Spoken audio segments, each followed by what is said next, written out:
Sephora's biggest fragrance sale of the year is on. Get 20% off full-size fragrance gifts, including designer scents like Valentino Donna Born in Roma. How did you know? 20% off floral scents like Burberry Her. Thank you. And 20% off trending scents like Kayali Yum Bougie Marshmallow and Glossier You. This is perfect. 20% off full-size fragrances now through December 24th. Shop now at Sephora and Sephora at Kohl's. 77 WABC. This is Sid and Friends in the Morning. No, I get by with a little help from my friends. Now, Mayor Eric Adams' chief advisor and longtime aide, Ingrid Lewis-Martin, is leaving her post. It comes as she faces an investigation on corruption allegations and a possible indictment that could come as soon as this week. Eyewitness News reporter Sonia Rincon with the latest. Sonia.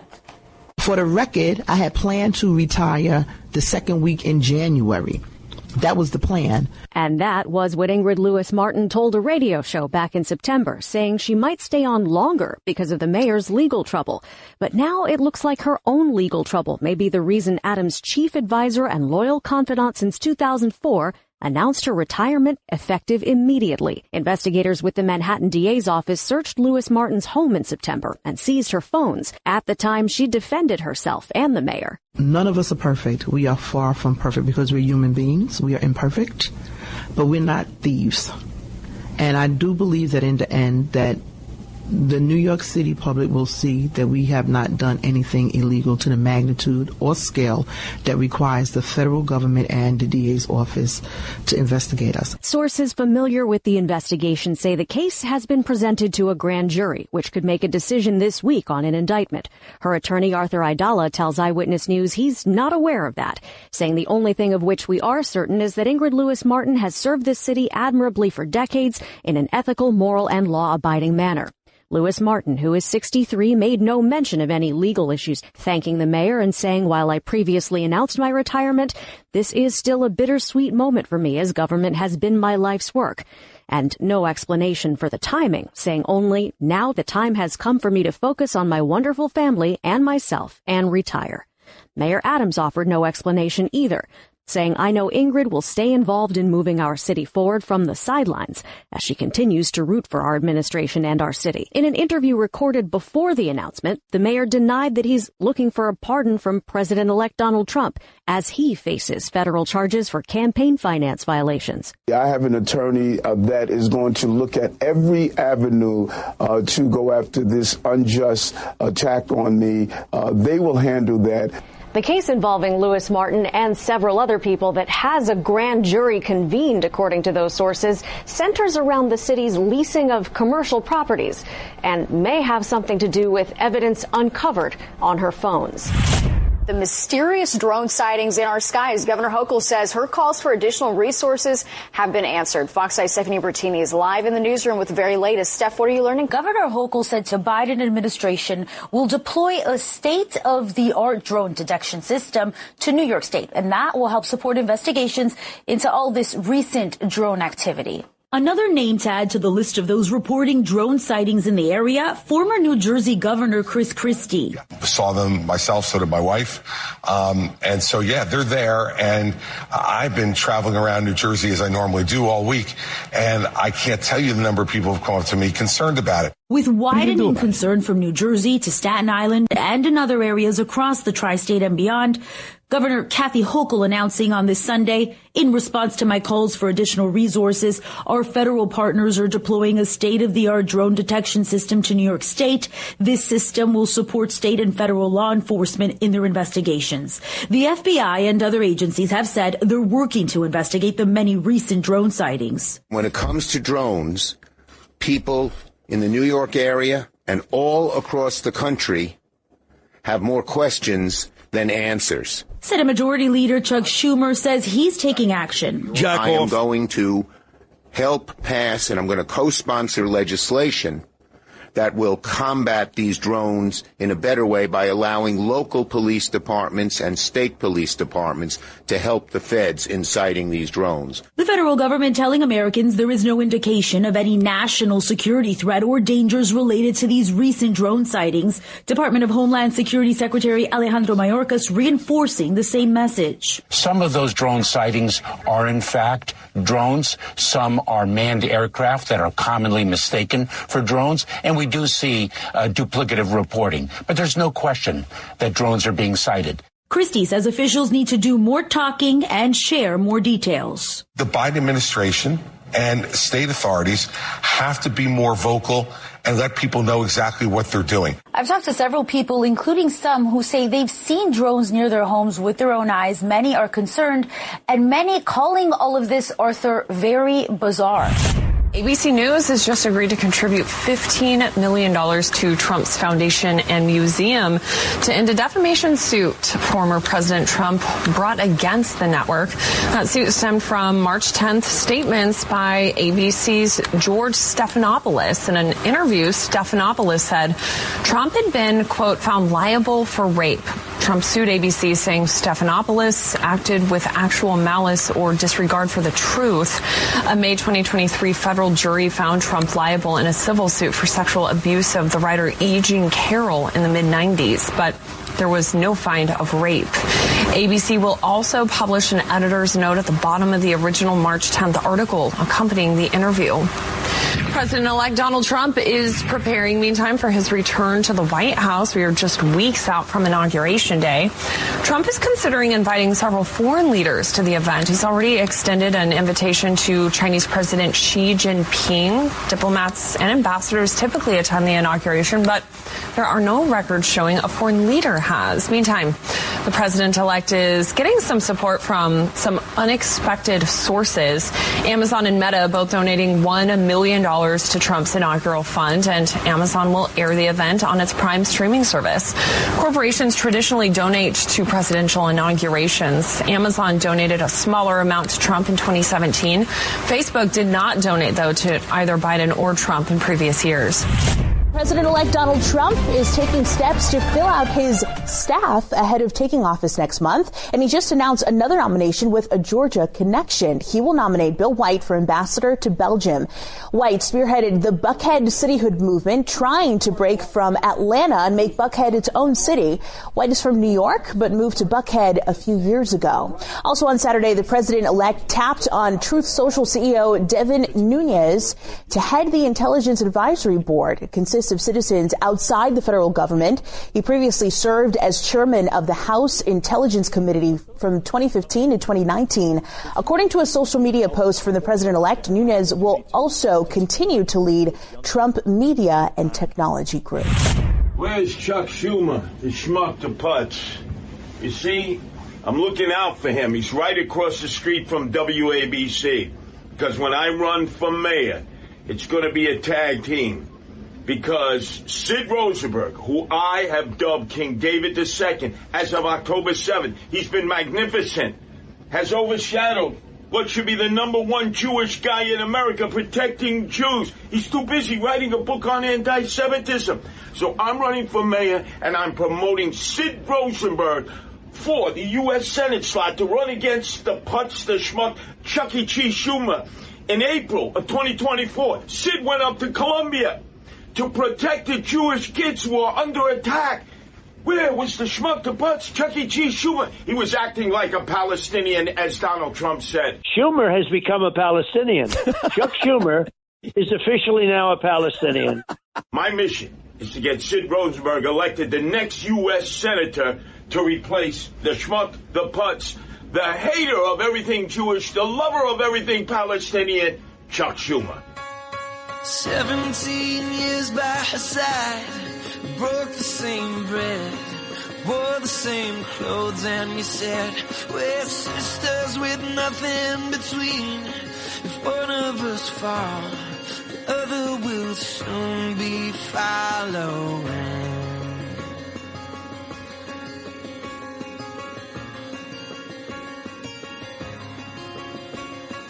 Both of you fell the same day, you don't know why. up and you lay your body down on the floor. You're desperate to hear footsteps again, but this house is on fire. We need to go. Whoa, you don't have to go it alone. Go it alone. Run for your life, my love.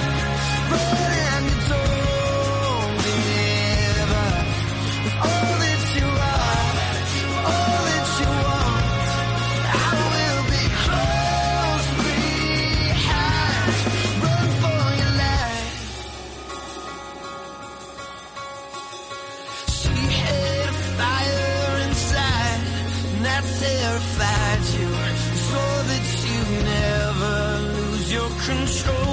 Baby, let yourself go, 'cause part of you hides, and I know the hunger inside of you is strong. You can only hold back the river so long. Whoa, you don't have to go it alone. Whoa, you don't have to go it alone. Go it alone. Run for your life, my love. Run and you don't give up. All that you are, all that you want. Run for your life right now. And if you don't know how, I'll come back with you. Take all that's true, leave all that's burned behind. Run for your life. Run for your life by the Fray. Curtis wants me to run. I'm not sure that Curtis is talking about running for my life, but he does want me to run. Curtis Sliwa, who joins me every weekday morning in about an hour, 7:15. The great host of the Rip and Read Overnight Weekends, and I guess he cut that video on Saturday morning. I believe he cut that video with the help of one Noam Layden. Is that true, Noam? Did you help produce that great video by Curtis? We did it, actually, and I had him do it 10 times till he got it right. It wasn't like this was a huge production. Why did it take 10 times? Well, you'd have to ask Curtis, maybe because he was up all night and we were shooting it at like 8 in the morning. But each time he'd fumble the words, or he'd drop a piece of paper, or the flag would fall on top of him, so we'd have to do it again. He said you made him do it like 10 times. I think it was 10 exactly. Yeah. Good job there by Curtis. We'll see. That's a couple of years down the road. Again, I've been warned by my beautiful wife, Danielle, and I don't want to lose Danielle. There's no job out there worth that. There's nothing out there worth that. Nothing. So, but who knows? Maybe she'll warm up to the idea in a couple of years. We'll see. Either way, that's what Curtis wants, probably what New York wants. You know, listening to Chuck Schumer talking about the drones and how he wants to get Homeland Security involved because God knows Mayorkas has been so great with this administration, right? I mean, you can't go wrong there, right, Chuckie? I mean, every time he talks, there's a few people right now in New York politics when every time they talk, I literally want to throw up all over myself. One of those is Chuck Schumer. One of those is the mayor, who I don't even dislike. I don't, but I can't listen to him speak anymore. I can't do it. And the governor, too, who I do dislike. In fact, I hate her guts. Those three on an early, rainy Monday morning really make the hair on the back of my neck stand up. Chuck Schumer, Mayor Eric Adams, and Governor Hochul. Bragg? I never really hear him speak much. But he doesn't speak a lot. Yeah, but certainly when I see him, I'm disgusted. We're surrounded, though. Surrounded by losers. They're all in power. They're the ones running New York. Losers. And then fat, stupid Chris Christie checked in this weekend. You know, people are calling me. They're concerned. What are you going to do about it? You don't have a job as far as I know. I mean, one of the funniest tweets, it was on Truth Social. One of the funniest posts I saw all weekend was Donald Trump actually posted something on Truth Social where they've got Chris Christie eating a bunch of McDonald's on the beach with like 90 drones flying over him. I saw that. Wasn't that great? It was totally great. And he even said on the post-Trump that he was being vicious. But it was great. I mean, Chris Christie, what can he do about anything at this point? Who is he? What does he do? What am I missing here, Noam? You're not missing anything. He's got no power whatsoever. Well, maybe he can stop the traffic around New York sometimes. Yeah. So then Adams is on some TV show this weekend. It may have been CNN. I recognized the anchor, but I forgot his name. He's a black guy, like Adams. No real reason to point that out other than maybe Adams is a little more comfortable when he's with a black guy than a white guy. I don't know. But this reporter, which again, it was MSNBC, I'm sorry, not CNN, MSNBC. So this reporter actually says to the mayor, he says, hey, what's with you warming up to President-elect Donald Trump? What's with this new buddy deal between you and Trump? And here is Adams' response, Lewis. This is cut number 15. Eric Adams denying that he's warming up to President Trump. Mayor, let's talk about what seems to be your sort of warming relationship with the president-elect. And I just wonder, is there a connection between your federal indictment on campaign finance fraud charges and your apparent shift towards him?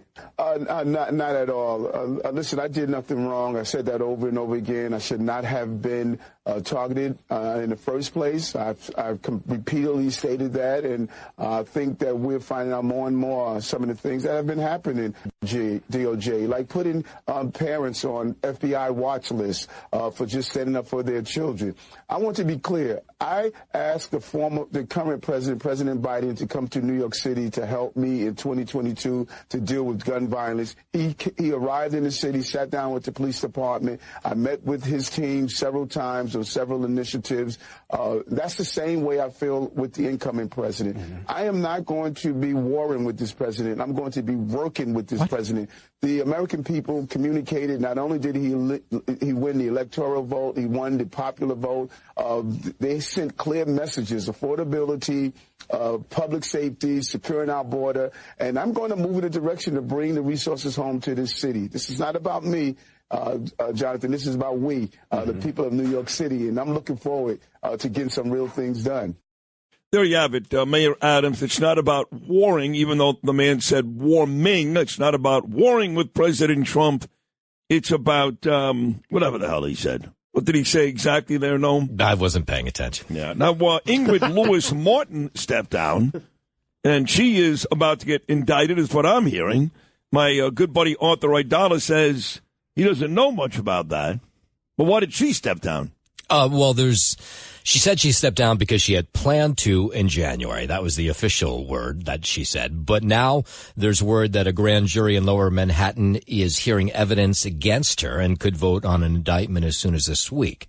So it has to do with commercial properties. And you'll remember she went to Japan a couple months ago and she got off the flight. They took her phones. They raided her Brooklyn home. So now a grand jury apparently hearing this case, and maybe that's why she resigned immediately over the weekend. So I get a text at like 3:05 this morning from my guy, Gene. Gene is the most reliable person you'll ever meet. Doesn't matter, rain, sleet, snow. It doesn't matter. Gene is parked outside my front door in Queens at 4 a.m. every morning. And that has been the case for the better part of 5 years, dating back to when I lived on the Upper West Side, when he was outside that building every day at 4 o'clock in the morning. So I get a text at about 3 a.m. from Gene. Hey, I've got a flat tire. It is irreparable. I can't fix it. Sorry to do this to you, but I can't take you to work. So I'm actually shaving. It's 3:06 a.m. to be exact. I'm shaving, and I'm like, oh, my God, I'm done. I don't have another way to get to work. I'm not going to wake up Danielle at 3 o'clock in the morning. I'm done. And then it occurred to me, wait a second. There is actually somebody else who lives very, very close to me, who I believe in the next hour or so will be heading to the same destination Gene takes me to every weekday morning. And, of course, I'm talking about the great Lou Ruffino. So I texted Lou right after. And if Lou said no or Lou couldn't do it, I would not be here this morning. It's really that simple. I don't have a second choice. But Lou was very, very nice and all too happy to do it. And, in fact, at 4 o'clock in the morning, there was Lou Ruffino outside my front door, not Gene. So I have to thank you, Lou, for helping me out this morning, because if he didn't do it, I was dead in the water. Okay. I was going back to bed. But we're kind of close. It was inevitable. No, I know, but still, you never know. You never know. No, okay. I don't assume because we're close you're going to do it for me, so thank you very much. No, I'm going to leave you there. Well, I don't know. I was going back to bed. You're welcome, but it's silly. Of course I was going to be there. I was getting out of the shower, actually, like, oh, okay. Better get moving. Yeah. I actually got up earlier this morning than usual because I didn't do anything last night. So, for example, last night was the New York Young Republicans party, the one where I sat with Trump last year. You guys remember, at Cipriani's. And everybody that I know was there last night, especially a lot of the girls that come on this show, Caitlin Sinclair, Jacqueline Toberoff. Everybody was at Cipriani's last night. There was no Donald Trump this year, no Sid Rosenberg this year. I believe they honored Steve Bannon and also Corey Lewandowski, Dan Scavino. But I got to tell you, Sunday night, last year it was a Thursday night, I believe, and I can live with that. Sunday night, 5-day work week ahead. The party lasted till midnight. They then had an after party from midnight to 3 a.m. I saw pictures of some of these people. I was getting up and shaving, and they were still out. I remember those days. It's horrible. So I didn't go to the big party at Cipriani's last night.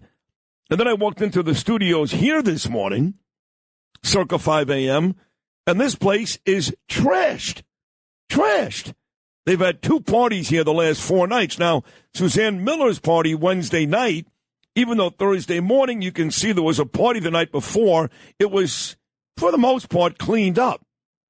This place this morning is trashed. I don't know what the hell happened during Joe Piscopo's party last night. But there's food everywhere, stuff all over the floor. Looks like ticket tape or something. What the hell is this all about? No, what happened? I don't know. I wasn't there, but yeah, you could see there was quite a party that we missed last night. But usually they try for the next morning to make it, somewhat. They can't clean everything up. Sometimes I get it, but they clean nothing. I mean, there's food out everywhere. Yeah, there's like chicken parm out. Yeah, there's food everywhere. Yeah, nasty. Gotta try some of that. It might be still. I want to remind you folks that these parties are great, but you know what? We've got real jobs in the morning. Okay. No disrespect to Joe Piscopo or Suzanne Miller or anybody else, but we've got real jobs in the morning. Nobody wants to walk into that mess. So if you're going to do it, clean the goddamn thing up. I'm dead serious. Well, at least there's no cake on the floor. That was unfortunate. Chad dropped the cake. That may have been 2 years ago already. I don't know, but I still see some remnants of it. Maybe still. Not really. It was like dug into the carpet for years. You're right. Anyway, they're gonna have some fun this morning. A lot of cleaning up to do, folks. This is the last week, of course, for Sid and Friends in the Morning for 2024. We will do 5 shows this week, today through Friday, and Friday at 10. My sign-off, which is usually peace, will include peace, and it'll be, we'll see you in 2025, because Friday's our last show until January 2nd of 2025. So if you love this show, and this show helps you get up in the morning, make sure you're listening this week, because we're going to be gone for basically 2 weeks, starting on Friday. But before we do that, big show coming your way today. Great guest list. My friend Bill White, named over the weekend, I should say nominated as Donald Trump's ambassador to Belgium. My favorite homosexual, Bill White. He'll be calling in at 6:45. Curtis Sliwa, the great Curtis Sliwa, 7:15. My buddy Bryan Leib, who may be nominated any day now as the ambassador to Hungary, He was in studio last year after the Cipriani's event with all the big hungry guys. They're coming back this morning. That's coming away at 7:45. The boss man himself, the great John Catsimatidis, he'll be here at 8:25. Gordon Chang, 8:45, with more on these drones and this nuclear matter that's in the air here in New York. We'll get to that. Bruce Blakeman's going to stop by, too. It looks like now we've got the Nassau County version of the New York Post. Nassau County's got their own section coming up. We'll talk to Bruce Blakeman coming up at 9:25. And we end today's show with the great Vickie Paladino out of Queens. She'll be here at about 9:45. Great guest list. Monday morning, Sid and Friends in the morning. And we'll be back right after these short messages.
UTIs are the worst. I've been there. One year, I had 8 UTIs. If you get UTIs, then you understand how awful the cycle can be. I was taking all the precautions, and cranberry products, they just never worked for me. I was desperate for a way to be proactive. It was hard on me and on my husband. It was tough to see her in pain, and I wanted to help. I'm Jenna. And I'm Spencer. With Spencer's background in biochemistry and our shared frustration when it came to UTIs, we were inspired to start Eucora. At Eucora, we make innovative urinary tract supplements and UTI relief products. Our effective urinary tract supplements finally give you a way to be proactive. Feel like you've tried everything? We get it. We have a money-back guarantee so you can try risk-free.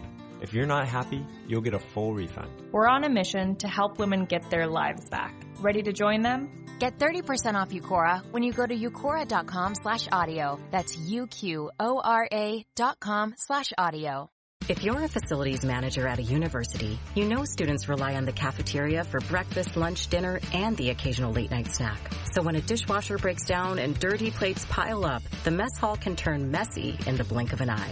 Enter Grainger. With over 1 million industrial-grade products and fast delivery, the product you need now is never far away. So you can turn that dishwasher back into a lean, clean washing machine. Call, click Grainger.com, or just stop by. Grainger, for the ones who get it done. This is Sid and Friends in the Morning. Entertaining and informative. Oh, you're my best friend. 77 WABC.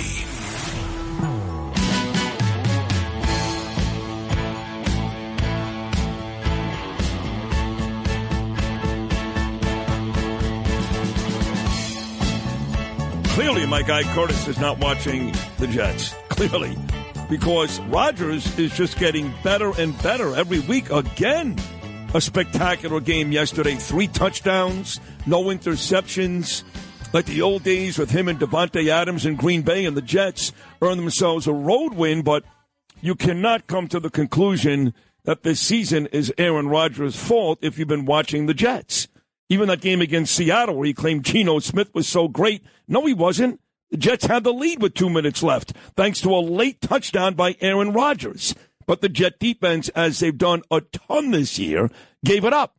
I actually thought they were going to give it up again yesterday, but they held on and beat Jacksonville. But Rodgers has been real good. And I don't care. I'm not a Jet fan. I'm not a big Aaron Rodgers guy. There was a time when he was one of the best quarterbacks in the history of the game. I'm not saying this 41-year-old version of Aaron Rodgers is a guy that's won 4 regular season MVPs and a Super Bowl MVP. But if you watch the Jets like I do every week, you cannot come to the conclusion that the reason why the Jets are a 4-win team is because of Aaron Rodgers. You just can't. It's cute, fun, LSD, blah, blah, blah. Dumb. And Rodgers was great again yesterday. Was he not? Yes, he has been good. I think he's been good. He's still throwing the ball. They called him yesterday still one of the elite quarterbacks in the league. Now, I don't know about that, but he still looks very sharp. And there's a couple of things that are going on that I don't understand why he puts up with it. Like, the too much times and the movement. That's got to make him crazy. But it's not his fault. No. He's the false starts and all that nonsense? That's still happening. It's ridiculous. According to the guys on the game yesterday, which I did watch, and they did call him still an elite quarterback, the Jets will begin their GM search today because, don't forget, they fired Joe Douglas weeks ago, so they're beginning their GM search today. They need a coach and a GM, but yet Aaron Rodgers gets all the blame. You have to see Gordon Chang's Twitter account this morning. He's going to join me at 8:45 or X account, whatever you call it. This is 12 hours ago. Here it is. Too many things are happening too fast. Now I'm already scared. Pray. He actually ended the tweet with pray. I swear to God. That's then his next tweet reads, this is why it's coming on this morning. John Catsimatidis texted me about this at 3 a.m. He goes, there are significant radiation spikes in New York and New Jersey. This is from a guy named Kyle Becker, which Gordon Chang retweeted. Mystery solved. Radiation spikes in New York and New Jersey metro detected amid drone sightings. There have been significant radiation spikes detected in the New York and New Jersey metro areas and a spate of mysterious drone sightings. One theory that has been floated by a subject is that these drones are emitting radiation.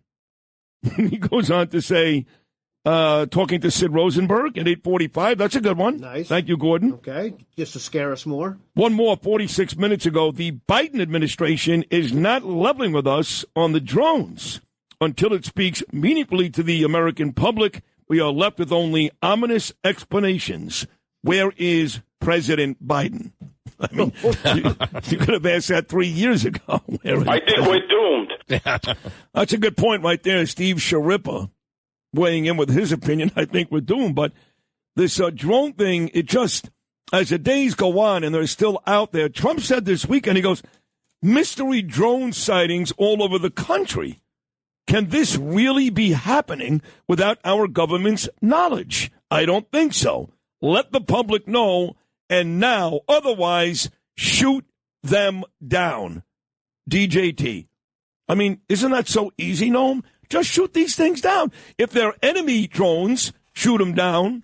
If it's somebody in the United States messing around, shoot them down. What's the reason not to shoot them down other than maybe we are doing something that the government's not telling us about? Well, that's exactly what he said, is that the government must know what's going on here, so fill us all in on what's going on, but they haven't. All they said is don't worry.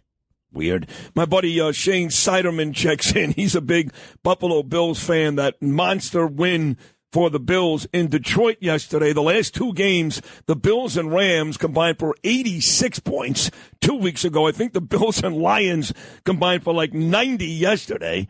And Josh Allen is the league MVP. I know Barkley's had a big year for the Eagles. Eagles had a big 2-touchdown win over the Steelers yesterday.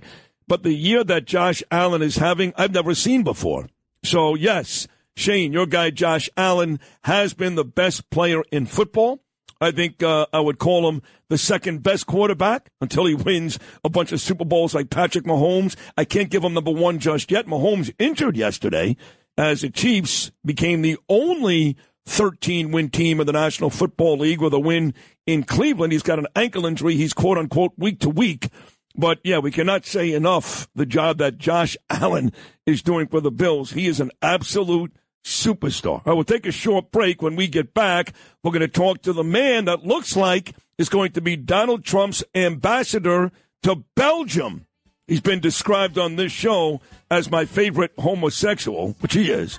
The great Bill White on this Monday edition of Sid and Friends in the Morning, set to join me next. Raise up cups of Christmas here. I just need to catch my breath. Christmas by myself this year.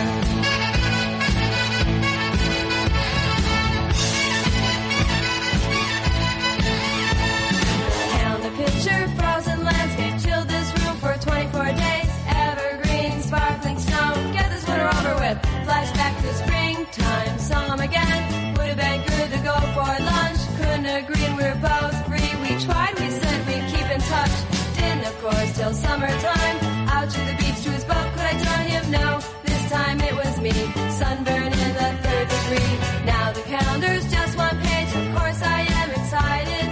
Tonight's the night I've set my mind not to do too much about it.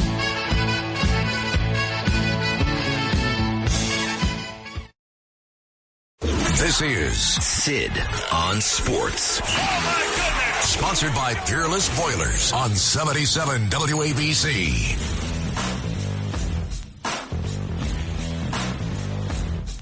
Justin Ellick here with your bottom of the hour sports update, sponsored by Pete Morgan and Peerless Boilers. Go to peerlessboilers.com, paviliontankless.com. Find a dealer near you. They are the world's best built boilers. Start here with Week 15 action in the NFL out in Jacksonville.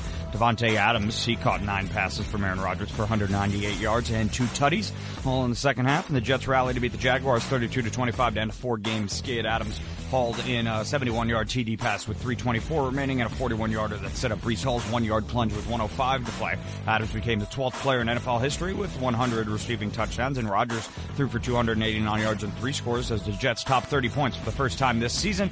Rodgers and Adams have now connected 81 times for touchdowns, including the playoffs, for the 4th most by a quarterback-wide receiver duo in NFL history. They are one shy of Miami's Dan Marino and Mark Clayton. Mac Jones drove Jacksonville into Jets territory late before throwing his 2nd interception of the day. Sauce Gardner's first pick of the season essentially ended the game there. Up next for the now 4-10 Jets, they'll host the LA Rams come Sunday. At MetLife Stadium, it was a different story altogether for the lowly Giants, who dropped to 2-12 overall in the form of a 35-14 shellacking at the hands of the Baltimore Ravens. John Mara received another aerial message trashing his woeful team before Sunday's game. A small plane circled MetLife Stadium roughly 2 hours before kickoff, trailing a banner that read, quote, "Mr. Mara, enough. We won't stop until you fire everyone." Remains to be seen whether or not he will, but he probably should. Up next for the Giants, they'll be at Atlanta for Week 16. Looking ahead to the doubleheader of Monday Night Football action tonight, that'll close out Week 15. The 11-2 Minnesota Vikings will welcome in the 4-9 Chicago Bears for an 8 p.m. kickoff as 7-point home favorites, before the 2-11 Vegas Raiders host the 6-7 Atlanta Falcons for an 8:30 p.m. kickoff as 5.5-point home underdogs. Over to the NBA hardwood in Orlando, Jalen Brunson, he had 31. Karl Anthony Towns had 22 and 22 rebounds, and the Knicks beat the Magic 100-91. Up next for the Knicks, they'll play at Minnesota on Thursday in Towns' first regular season game against the team for which he played his first 9 NBA seasons. Sports sponsored by Pete Morgan at Peerless Boilers. Go to peerlessboilers.com, paviliontankless.com. Find a dealer near you. They're the world's best built boilers. I'm Justin Ellick on 77 WABC. Entertaining and informative. This is Sid and Friends in the Morning. 77 WABC. President-elect Donald Trump is taking steps to fill out his staff ahead of taking office next month, and he just announced another nomination with a Georgia connection. He will nominate Bill White for ambassador to Belgium. White spearheaded the Buckhead cityhood movement, trying to break from Atlanta and make Buckhead its own city. White is from New York, but moved to Buckhead a few years ago. Also on Saturday, the president-elect tapped on Truth Social CEO Devin Nunes to head the Intelligence Advisory Board. It consists of citizens outside the federal government. He previously served as chairman of the House Intelligence Committee from 2015 to 2019. According to a social media post from the president-elect, Nunes will also continue to lead Trump Media and Technology Group.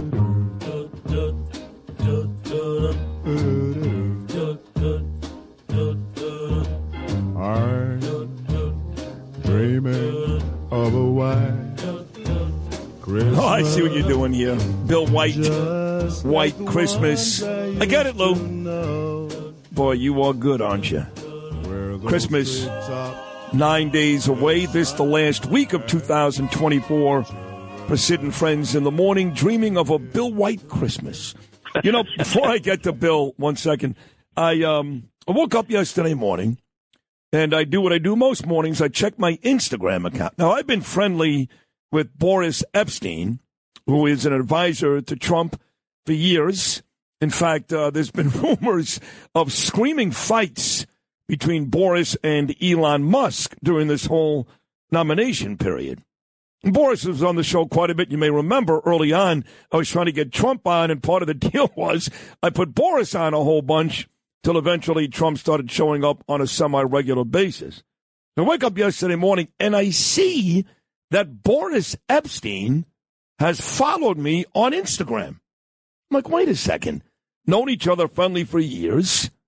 Why all of a sudden? So you know what I'm thinking right away. I'm being vetted. They must be thinking about something from me, you know. I mean, again, I can't be an ambassador. I can't get a real job. I've got a real job. I'm never leaving this job. But maybe some type of advisor. He's got to do something for me. So right away, I thought, if Epstein is following me on Instagram, they're vetting me. Naturally, that's where you'd go, of course. But where would you go? We're friends for years. All of a sudden, he starts following me now on Instagram? It's possible he could have just thought, I'm going to follow Sid. Why? Because they're you don't think my scenario is more likely? No, it's probably they're vetting you. Sid, okay. I agree. Oh, God. No, Bill White is going to be the ambassador to Belgium, and couldn't happen to a nicer guy. Here he is, my dear friend Bill White. Bill, good morning. How are you, pal? Good morning, Sid. How are you? I think you're right, by the way. You know, Boris is the chief legal counsel to President Trump, and vetting is his second name. So I'd watch out for that, Sid. I mean, why else all of a sudden, after 3 years of talking to the guy, and we talk relatively often, all of a sudden now he starts to follow me on Instagram? Why? Yeah, no, I think you're onto something. You're always onto something. You're onto something good. And guess what? You know what, Sid? There would be several things, many things, but several things that you'd be absolutely fantastic in helping President Trump with. And one of the big things is Israel, your support of Israel-America relations, and ending all of this terrible things that are happening over there against Israel. You've been one of the greatest supporters of that mission, and he knows that. So stay tuned. All right. I'm excited. Yes, some type of anti-Semitism thing would make sense. So the last time I saw you, Bill, turned out to be an unbelievable day and night. It really was spectacular. Last time I saw you, you were all too generous in buying about 30 people, 28 gay guys, and me and Danielle dinner at the Capitol Grill in King of Prussia, Pennsylvania. And speaking that night at that rally that you put together, you spoke. You were great. Me, Bernie Kerik, Byron Donalds, just to name a few, Dave McCormick. It was a great rally. I think we accomplished what we wanted to accomplish. The dinner was a heck of a lot of fun. Overall, that was a great time. Danielle and I really loved it, so thank you so much. Oh, thank you, Sid. I mean, you were fantastic. I have to tell you something. We got such great feedback from that. And while President Trump, went to Pennsylvania many times, did many rallies, he can't be there every day, 24/7. And what we were able to do there actually showed up in the King of Prussia precincts. Those precincts back in 2016 and 2020 and in the midterms, we looked at all those, and it was up 22% after our event in those precincts. If you remember, you got up and asked people, look, you can't just go vote. You have to get your friend, your mother, your father, and you have to track them to go vote. And so I think in a small way, because that's the way we went, I don't want to say we won because he won, but he says we won. So when he says that, I said, no, Mr. President, you won. Right. He says, no, we won. And he says that a lot. It's a little awkward because he won. And the way we went up 22% as we did events like that in all the key swing states, we won in Michigan, in the county that we had that event in. And that county is what put him over the top in Michigan. So he knows this. And it was just a small contribution. But Sid, you got in the car, you drove 3 hours, you drove back 3 hours. We had a great dinner with you, and everybody loved the fact that you came down there. I hope you have Dave McCormick on, because what he's going to be doing, thank God he won to get this Bob Casey out, who is the worst on Israel. Dave McCormick is going to be great on Israel, and he loves Kash Patel. Kash Patel is going to be great for Israel. There's so many things going on now. Yep. And getting a call, by the way, on Friday night by the next president of the United States, I think the greatest president in the history of our country. You and I both feel that way. And being asked to serve him, and of course, if confirmed by the Senate, if they're kind enough to confirm me and send Bryan and I over to Belgium, we're going to do a great job for him. We're never going to let him down. And America First policies will rule. Belgium is a beautiful country. You have to come visit. Sid, maybe you bring Lou, the guys. We'll have a great party over there. We'll do the radio show live from Belgium. Right. We'll have waffles and chocolate. Brussels sprouts. Yes. So wait, so when you're going to be nominated, there's no issue with you. And I really believe that the Senate will end up nominating just everybody. I even now believe that Pete Hegseth will get through, which I did not believe about 2 weeks ago. My cousin Norm Coleman doing a great job with Pete every day. But do you have to actually move, you and Bryan, to Belgium? Yes, it's a beautiful place, Brussels. That's the headquarters of a couple of things. One is NATO, is headquarters there. It is the capital of the European Union, so it's, in a sense, it's like D.C., so there's a little bit of a swamp thing going on in Brussels, where it's the headquarters of the EU. We're going to work on that. And there is a beautiful residence there that Ambassador Gidwitz, who was President Trump's ambassador the first time around, he was the CEO of Clairol. He and his wife, Christina, completely redid the ambassadorial residence.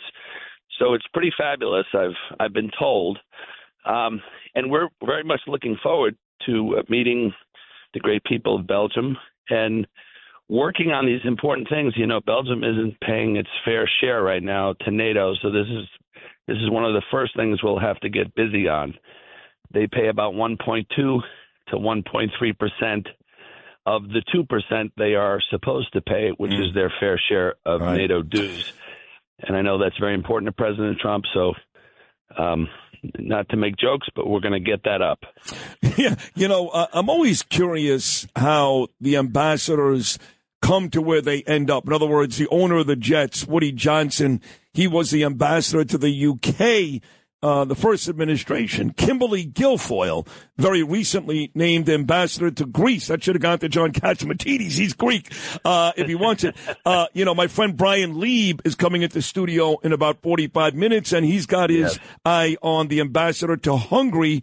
And you get Belgium. What is Bill White's, connection to Brussels? Well, I think there's a unifying connection in all these choices. You mentioned Pete Hegseth, who's a very dear friend of mine. Kash Patel has become a very good friend. I think all of these nominations are people President Trump trusts, right, for a particular position. And I think each ambassador that he's chosen serves a different purpose.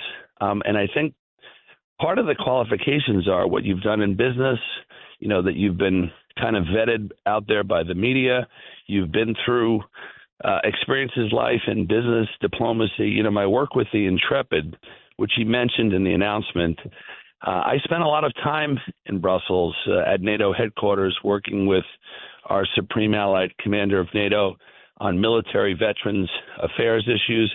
So there's some level of experience where he believed I would be a good choice to go there. And I just have to tell you, it is amazing feeling, Sid. It's an opportunity of a lifetime. It's an honor of a lifetime.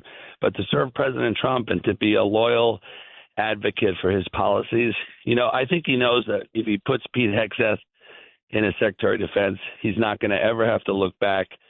Like a lot of these choices in 2016, he says he didn't really know Washington. It's the only thing, I give it to him that he says, I wish I'd known people better before I put them in those positions in 2016. He now knows that. Now he knows, yeah. That's why these choices are so great. No, they're all great. They're so great for America. Watching him on Saturday, President Trump, and everybody was there with him. Everybody from J.D. Vance to Daniel Penny to Will Cain at the Army-Navy game, and watching Lloyd Austin walk out during the coin flip, I was like, oh, my God, what a horrible choice that was. So, Trump has learned his lesson. You know, I think about Brussels, and I can't help but think about years ago. I believe Barack Obama was in Cuba, and he was at a baseball game with Castro, his brother, and he's doing the wave behind home plate in Cuba with the Castro brother when there was a terrorist attack at the airport in Brussels. And I'm 99% sure, my memory serves me correct, that there was a beautiful brother-sister combination out of New Jersey that died there that day. And no one said a damn word about it. And remember, during that time, that was when ISIS was gaining strength. They had those big attacks in Paris. And ISIS had a huge presence in Brussels. And now, after what happened with Syria a couple of weeks ago, there is some nervousness that ISIS may once again come to the surface. So I always think about Brussels, Bill, because that was kind of one of their headquarters years and years ago when they were at their strongest. See, Sid, this is why Boris is vetting you, because you have, I know it. I think, Lou, you got it wrong. I think Sid is on to something because you're correct and you have your facts straight. This beautiful couple, that's true, and it is very serious issue in the port of Antwerp. They are smuggling in diamonds and drugs, which end up going into the Netherlands.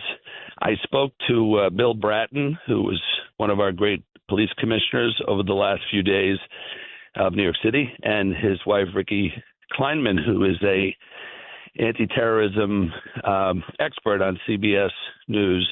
Ricky's a great lady, and she gave me some very good advice to stay focused on. But there is a major problem of drugs coming into Antwerp, which is the port in Belgium. And not to bore your viewers this early in the morning with all that, and I'm sorry, that's a plane flying over Mar-a-Lago right now. But this is a very big issue, and the problem is, okay, why do we worry about drugs coming into the Netherlands? Well, we do because the cartels are the ones bringing the drugs in, and then the money they're making from the sale of these drugs are going to support terrorism like Hamas, like Hezbollah, like the Houthi rebels, like what's coming over our southern border. So this is a very serious issue that you brought up that we will be very focused on if the Senate is kind enough to confirm us for this wonderful job. You have any idea when that will actually start, the Senate proceedings? Yeah, I'm actually told that obviously the cabinet, which is way above our pay grade here, the cabinet is the most important thing for President Trump, and those will start to proceed very quickly after he is sworn in on January 20th. And the ambassadors, I believe, for Europe should be in place if the Senate Foreign Relations Committee, which has said the schedule will be as such, by about May 1st to June 1st. So I think we'll be in at least a year before any of these ambassadors were in 2016, which is an amazing, efficient confirmation process. That is awesome. So I guess the only question I've got now is, when you and your very, very handsome husband, Brian, jet set to Belgium and take over this very, very important position, is it okay if me and Danielle stay at your place in Mar-a-Lago when we go to Florida? Consider it done. We have to keep up the membership. There's a monthly, Sid, you have to go have. So look, we'll set you up down here if you want. Maybe Lou, I'm not sure. Maybe John Katz would love it. So you're welcome to come anytime. But most importantly, you're going to have to schedule a trip to Belgium, because we're going to have a great time honoring great people like you in this very exciting opportunity for us to do that when we're there. So happy for you. We will come. I swear to you. I promise you. Not if, when you are, in fact, go through the Senate and get this amazing position. I promise you we will be there. Couldn't happen to a nicer guy. I mean, you've been so loyal. You've been so loyal to Trump for so many years. It was not a matter of if he was going to give you something, it was what. And it turns out to be a heck of a position. So congratulations. You will get through the Senate, and we'll all party in Brussels before you know it. Bill White, I love you. Congratulations. Love you, Sid. Thank you so much, and can't wait to have some fun with you and get good things done for our country. God bless you. Thank you. That is a great Bill White. What a terrific guy. One of the nicest, smartest, loyal. I love Bill White, and he is up now for the ambassador of Belgium, which is pretty cool. We're going. We're going. For sure we're going. The new slogan is Party in Brussels. Yeah. Well, now we got Bryan Leib and his folks coming in. They were honored last year at that big Cipriani's event with Trump. They were back there last night. And Bryan has the inside track to be the ambassador to Hungary. Nice. Last year he invited me to the big CPAC event in Hungary and invited me to speak. I couldn't make it. But this show could end up in Brussels, could end up in Hungary. We've been to Israel twice. Who knows? If I fall over somebody at this Brussels party, you got to remind me why we're there. Oh, that's right, Bill. I love Bill. We're there for the free waffles. Oh, yes. Just so you know, Sure. yes. That is hour number one in the book. Sets us up for a pretty exciting hour number two. As I mentioned, my good buddy Bryan Leib most recently ran against Debbie Wasserman Schultz down in Florida. Now it looks like he's got the inside track, as I've said twice already, to be Donald Trump's ambassador to Hungary. He's got some Hungarian guests coming into the studio, some very powerful people. We'll talk to Bryan Leib and, of course, the great Curtis Sliwa. Leib, Hungary, Sliwa. 7 o'clock hour, right around the corner. I'm dreaming of a white Christmas, just like the ones I used to know, where the treetops glisten and there to listen to hear sleigh bells in the snow. Yeah, yeah, yeah, yeah, I'm dreaming of a white. You're my best friend. This is Sid and Friends in the morning. For my friends. 77 WABC. Where's Chuck Schumer, the schmuck to putz? You see, I'm looking out for him. He's right across the street from WABC. Because when I run for mayor, it's going to be a tag team. Because Sid Rosenberg, who I have dubbed King David II as of October 7th, he's been magnificent, has overshadowed what should be the number one Jewish guy in America protecting Jews. He's too busy writing a book on anti-Semitism. So I'm running for mayor, and I'm promoting Sid Rosenberg for the U.S. Senate slot to run against the putz, the schmuck, Chuckie Cheese Schumer. In April of 2024, Sid went up to Colombia to protect the Jewish kids who are under attack. Where was the schmuck, the putz, Chuckie Cheese Schumer? He was acting like a Palestinian, as Donald Trump said. Schumer has become a Palestinian. Chuck Schumer is officially now a Palestinian. My mission is to get Sid Rosenberg elected the next U.S. Senator to replace the schmuck, the putz, the hater of everything Jewish, the lover of everything Palestinian, Chuck Schumer.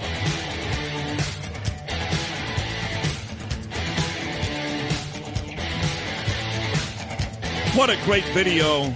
Curtis Sliwa in these studios on Saturday morning. I want to get to the content of that video, plus a whole bunch of other stuff with the great Curtis. But Bill White just hung up with us moments ago. Bill White, who loves it when I introduce him as my favorite homosexual. He has been nominated by President Trump as the ambassador to Belgium. Him and his husband, Bryan, getting ready to move. He just sent this text. Literally took a screenshot and sent it to me, to Boris Epstein. I told him I think Boris is vetting me because Boris and I have been friends for years. And all of a sudden, yesterday morning, out of the blue, I noticed Boris Epstein started following me on Instagram. Here is what Bill White sent to Boris moments ago. Boris, UNPDJT, that stands for President Donald J. Trump, You and PDJT love Sid. Is there something the boss would give him or create, like ambassador at large for eradicating anti-Semitism, etc., or a commission handling something like that? With great respect, your friend Bill White. So now I got White out there working for me as well. I got a lot of folks working for me, but here he is, the host of the Rip and Read, noon to 1, every weekday afternoon, overnight weekends.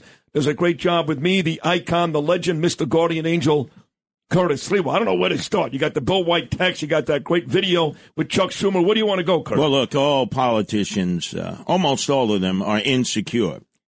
The only two that I remember that were never insecure, obviously Donald Trump and Bill Clinton. No insecurities there, man.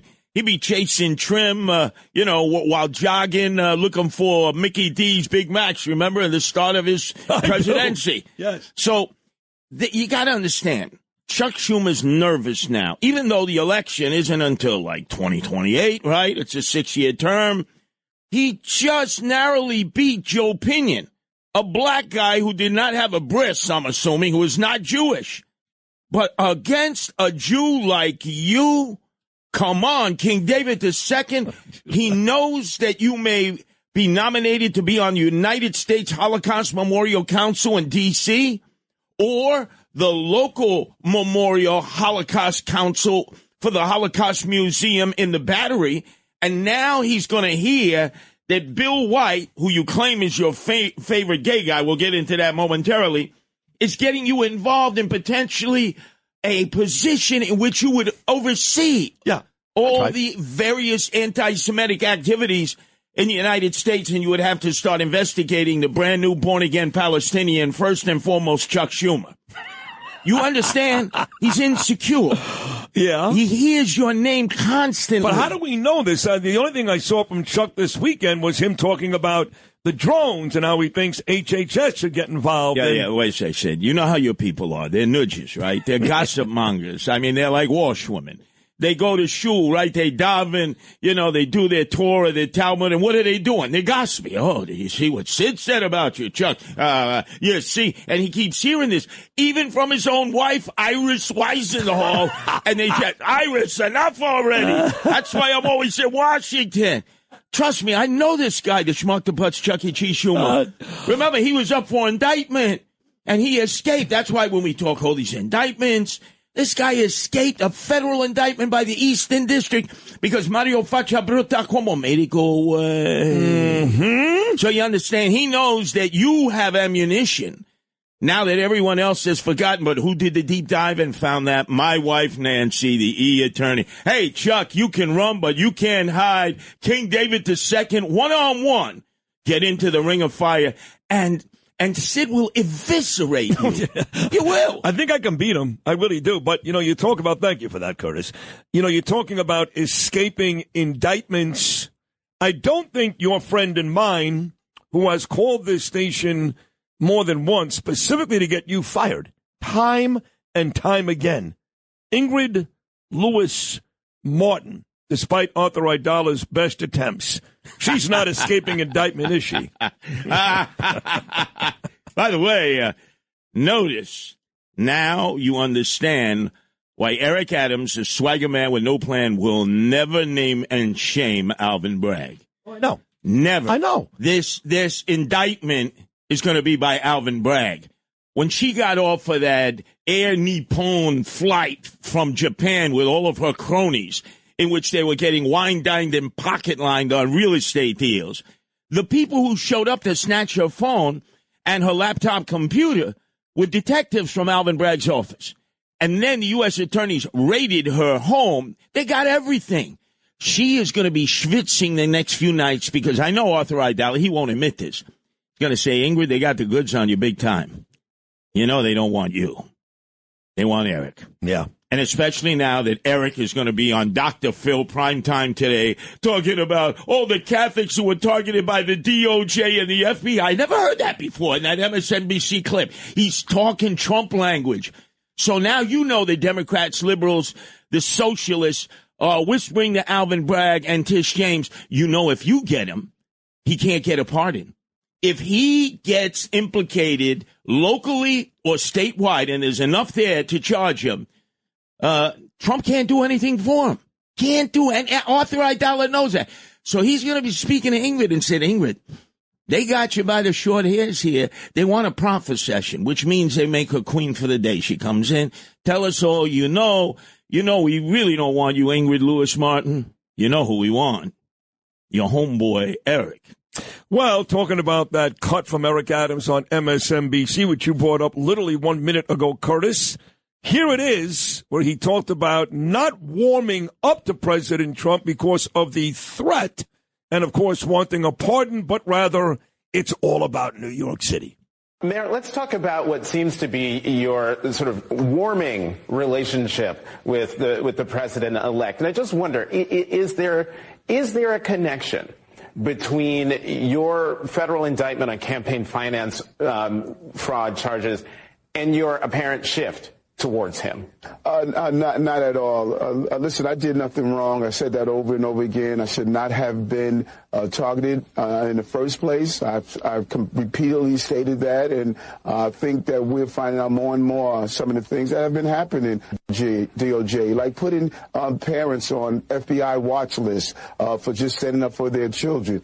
I want to be clear. I asked the current president, President Biden, to come to New York City to help me in 2022 to deal with gun violence. He arrived in the city, sat down with the police department. I met with his team several times on several initiatives. That's the same way I feel with the incoming president. Mm-hmm. I am not going to be warring with this president. I'm going to be working with this president. The American people communicated. Not only did he win the electoral vote, he won the popular vote. They sent clear messages: affordability, public safety, securing our border. And I'm going to move in a direction to bring the resources home to this city. This is not about me, Jonathan. This is about we, the people of New York City. And I'm looking forward to getting some real things done. So Maria Bartiromo played a cut yesterday on Sunday Morning Futures on Fox News of Adams and Holman. And I text Maria every Sunday while she's on the air. In my opinion, that is far and away the best Sunday show. Maria. And I go, he is so full of crap. And she answered me with, yep. Yeah, they know. They know. And by the way, when did he ever mention Catholics targeted by the DOJ Never. and FBI? Wait, how about parents? Right. How about parents? That's Trumpian language. His lips are hermetically sealed on Donald Trump's tuchus. He wants a pre-pardon. That means he wants Trump to say all the charges go away. And with a pre-pardon, you don't have to admit guilt as you do with a regular pardon, which is after the fact. So you see, this is all the game.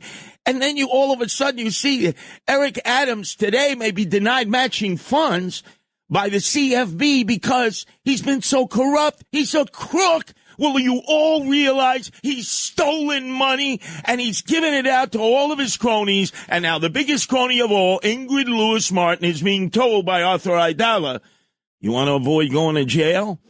You got to come to a proffer session. He'll never admit that, but I know it goes on. And remember what Eric Adams said not long ago about, look behind me, look at all the people in my administration. Have you ever seen this much chocolate leading the city of New York?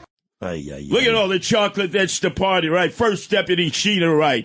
David Banks, Phil Banks, Timothy Pearson, and now Ingrid Lewis-Martin. And they've all been replaced by vanilla wafers from Park Avenue because it's Kathy Holcomb who tells him it's time to replace the chocolate with the vanilla, Eric. Remember, I can fire you. This guy can't make a choice. Adrian Adams runs the city council. Holcomb tells him who to appoint. Take the black guy, the black woman out, put the vanilla wafer in, and it better be from Park Avenue. And all of a sudden, he's going to be kissing up to Trump. And, some of our fellow Republicans, they're buying it hook, line, and sinker. I know, I can't. Well, I try to tell them all not to. I reach out to as many people as possible, not because I want to ruin Eric. I don't dislike him personally, but I can't take the nonsense. I mean, it is really insulting. If you really believe in your heart of hearts that Eric Adams all of a sudden figured out what's good and bad for this city, you're somewhere between naive and stupid and closer to the latter. Now, ladies and gentlemen, let me be Karnak the Magnificent, Sonny Carson. What the hell? Johnny Carson. Yeah, Johnny Carson, yes. And let me predict this is what's going to happen. You're going to get that call from Boris because of Bill White.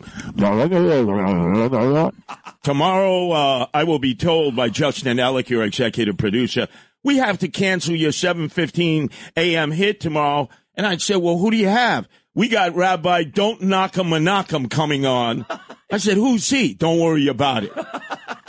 So all of a sudden, Boris is going to say, hey, man, you got to get Sliwa out of there, man. He's killing this thing where Eric Adams on January 20th, you saw the other article, he wants to go to the inauguration. What he wants He wants to be on the stage. He may want to be there, but as far as I know, there has been nothing offered to the mayor to be there. Well, because he's got to do a pre-meeting. He's told his police detail, and you know I've never been wrong. I know. I got rats jumping out of the sinking ship at City Hall. They've been told, be ready. At a moment's notice, it's wheels up, and we're going to Mar-a-Lago. The pre-meeting.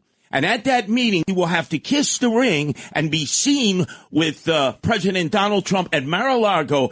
And then only will he be invited to the inauguration. And that's where he'll start rocking a MAGA hat. Different, though. Make New York great again. Yeah. So what happens? I'm going to be at Mar-a-Lago with Siggy Flicker, her handsome husband, Michael, me and my beautiful wife, Danielle.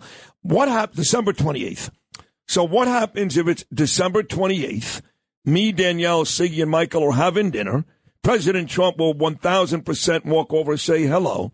And all of a sudden, the mayor, Eric Adams, enters the dining room. So now you got me, Danielle, Siggy, Michael, and President Trump. And here comes Adams. He's done that before. Remember at that UFC fight? All of a sudden, Trump comes in with his entourage, with Dana White, his Joe Rogan, the announcer. I mean, Trump had everybody with him, RFK, Tulsi Gabbard, they were all there. Yeah. And it just so happens, Eric Adams, who's never been to a UFC fight, is ringside. And they're like talking like they're the best of friends. It's the same thing. You're going to be sitting there. Eric Adams will come in, and Donald Trump's going to look at you and said, I want you to make the peace. Sid, you do this for me, right? I want you to make the peace because we want this guy to become a Republican. We want him to be reelected because we control him now. He can't do anything. If I say dance, he dances. If I say jump, Eric Adams goes, Mr. President, how high do you want me to jump? They got him by the short hairs. Everybody's got him by the short hairs. Alvin Bragg, Adrian Adams, who runs the city council. He looks around, he goes, I'm mayor in name only. My only hope, though, is to get that pre-pardon. So if I got to shuck, if I got to jibe, whatever I got to do, like Bojangles, count on me, President Donald Trump, because it's vanilla time. Watch. He ain't going to be saying, well, what did he say about Chocolate City there? Let me hear that one more time. Have you ever seen this much chocolate leading the city of New York? He's going to say, look at all my vanilla. And they're from Park Avenue in Manhattan, not in Brooklyn and not in the Bronx. Man, he is going all white all the time now, and it ain't Bill White. And by the way, you mentioned Bill White. You like it when gay guys flirt with you, Sid. Doesn't every guy like that? Oh, Rob Shooter was on. He was your favorite gay guy. He was, and then it turned out that he was with her, so I blocked him on social media. I even went as far as calling Rosanna Scotto and complaining about her putting him on because he was a very, very loud and proud Harris supporter. Yeah, I know, but for a while there, he had a fling with you on the radio. No, he was in. And then there's Bill White. He's old school, right? Yeah. And then there's your latest gay guy that you fell in love with, his long hair. It's the other way around. He's Scott Presler. Presler calls me babe. Oh, and you don't reject that. You love that as a metrosexual. Hey, gay guys out there, you want to get on with Sid Rosenberg? Just flirt with him. Just flirt with him. He just loves that. God. Oh, and now there'll be a battle between Bill White, old school gays, versus Scott Presler, new generation of gays. Tough. I'm more GOP than you. And notice how Bill White immediately invited you to Brussels. Yes, he did, yes. Without Danielle or with Danielle? It doesn't matter. You see what I'm saying? I can find an hour. And by the way, Bill White, if you're listening, you want to deal with the drug problem coming out of Amsterdam and Brussels, it's called ecstasy. Oh yeah. How many millions of ecstasy pills have come into this country? Too many. How many hits and I hate to bust your bubble, Sid. Some of them brought in by Booker Boys. No. Oh, yes. This is not been confirmed come on, by you know anybody. me. This has not been confirmed by anybody. There have been indictments to that effect. No. So Scott Pressler actually saw your video that you did about me this weekend. He hates Senator Schumer. Oh, he's going to help you. He loved the video. Oh, my God. But he went as far as this. When can I come into studio and make a video with you? You see? Bill White is already cheating on you.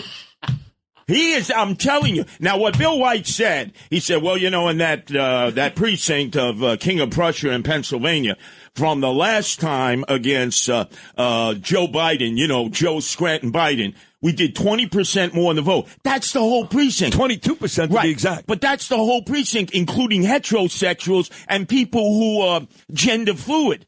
I want to know the vote of gay men. I will bet you it skyrocketed 1,852% when Sid got up there in his skivvies, his BVDs, and he started to do the Trump dance to the village people, YMCA. Don't lie, that's what you did, Sid. I did it. I'm not going to lie to you. I did it. That skyrocketed. Yes. I heard from gay guys in Fishtown in Philadelphia who were watching it on video. The guys were toasting you and saying, oh, my wettest dream would be to have Sid Rosenberg in bed with me, and I would be his catcher, and he can come pitch to me anytime, anywhere, any place. Don't deny it, Sid. Come on. And by the way, it's time for Arthur Idell, a friend of Sid Rosenberg, to come clean. We know what's going on. Come on, Arthur. You're not leaving the campaign because they call you the friendliest defense attorney, right, in the courtroom, because you're always there to make a deal. You're always there for a proffer session. And Ingrid Lewis-Martin, get ready. Alvin Bragg is going to make you queen for a day, and he's going to tell you, Ingrid, you know who we want. We don't want you. We want Eric. That's why Eric Adams, swagger man with no plan, will never name and shame Alvin Bragg. And now, as Paul Harvey would say, you know the rest of the story. Oh, well done, Curtis. As Paul Harvey would say, what a fucking spectacular.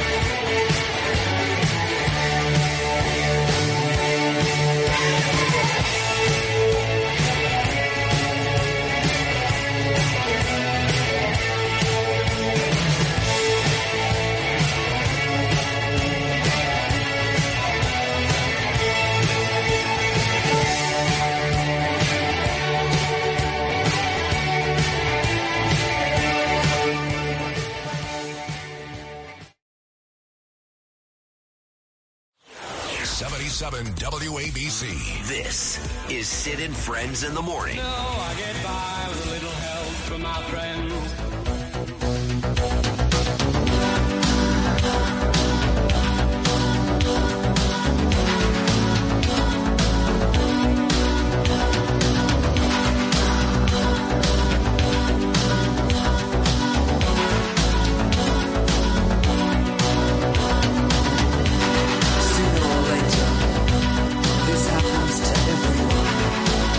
So there really is no other logical explanation as to why my friend for years, and one of Donald Trump's senior advisors, a man that is 1,000% involved daily with these nominations. You've heard about these yelling and screaming fights between him and Elon Musk at times.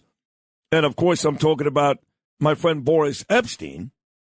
No other explanation as to why all of a sudden, yesterday on this Sunday morning, years after we became friends, he starts to follow me on Instagram. Now, don't forget, I don't have a Twitter presence.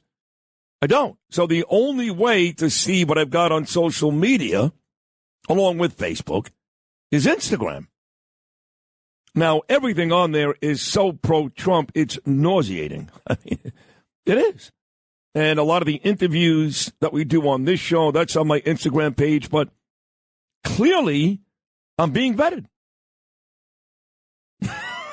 What do you mean? Don't look at me for... Well, Bill White agreed. Good. Then it's happening. That's what's happening. Others have agreed, just so you know. I'm not the type to ask... Well, who? Who? Well, I asked a couple of other people. I went against my better judgment, and I did. I asked a couple of other people. Okay. Doesn't matter who they are. But they all agreed you brought it up. that, this is above and beyond. Hey, let me start to follow Sid. Boy, he's interesting. Got it. There's something going on. There's something going on here. Yes, yeah. That's clear. Yeah. Yep. And then Bill White, of course, sending this text to Boris earlier this morning, which was really nice. I didn't ask him to do that, but he did. Let me read it again. Hey, Boris, UNPDJT, which stands for President Donald J. Trump, loves Sid. Is there something the boss would give him or create? For example, ambassador at large for eradicating anti-Semitism, or a commission handling something like that. With great respect, your friend Bill. Now, I know that people like Lizzie Savetsky. I love Lizzie. I hope Lizzie gets a job with Trump. But let's be honest. I had to convince Lizzie to even like Trump. Dove Hyken, another one who wants a job. I love Dove. He's another one. Him and his wife I had to convince to like Trump. So how does it make any sense that these people, after I've been fighting my guts out for 3 years for this guy, any of these people would be considered? Now, again, I can't move to D.C. I can't get a real job with the administration because I've got this, and I love this. And it will be a major pay cut. But they have to be able to create something that says, thank you. When the president comes on 3 times and says, Sid, get me New York, I'm not arrogant enough to say that I did it. He did it. He did it. Nassau Coliseum, Madison Square Garden, the barber shop, Wildwood, he did it. But to say that I didn't help him, especially with the Jewish vote, is silly. Of course I did. In a big, big way. Nobody more than me. 4 hours a day, every day, drumming it into the minds of New Yorkers to vote for this guy. So clearly, Boris is looking into stuff. But that's clear. Of course it's clear. Sid, for everything you have done, we have a big reveal. This is going to be the biggest reveal of all time. A big, huge reveal. We are making you the chief ambassador to Israel. You are going to be in charge of Israeli relations right now and stemming the tide of dissidents. Is that the right way? I don't even know. I don't even know. But I think you mean anti-Semitism, Mr. President. Anti-Semitism. Yeah. We know that. Is there anybody? Could there be anybody better than that? I'm asking. Bruce, is there anybody better? No, we got him. He's the best. The best. Well, let's see if the president does something, creates something new. I mean, obviously they've got positions like that. Create something. Yeah, create something, like the anti-Semitism czar of New York, or something like that, you know. If you weren't so accurate, it would be really hilarious. But you are accurate. All these people fell in line after you. That's for sure. Right or wrong? Right. You know that Michael Rappaport voted for Trump because of me. You know that Alan Dershowitz voted for Trump because of me. We don't know what Alan Dershowitz did. What do you think he did? Gun to your head. Oh, right. Mad Dog, I'm sorry. Yeah, he voted for Trump. All right, okay. So all these people, and so many more that voted Democrat their whole lives, and they voted for Trump because of me. Well, and Trump, of course. I'm not that arrogant. Whoa, thank God. Yeah. But we'll see. We'll see. I got a lot of people on the job. I got Siggy. I got Miriam Adelson. I've got Rabbi Kaploon. I've got Bill White. And maybe now I've got Boris. We'll see. We'll take a short break when we get back. Yeah, this is going to be a long morning with this. It's going to be a long couple of weeks. Right. What happens, before I get to Bryan Leib here, what happens if nothing happens? What do you mean? And I'm not acknowledged in any way. I get nothing, not even... Well, I'm not coming back to work if that's the case, because then I really don't want to know what you're going to be like. How can I not be? What is? Let me ask you. Is this ridiculous? I should be made head of administrator of this. Blah blah blah blah blah.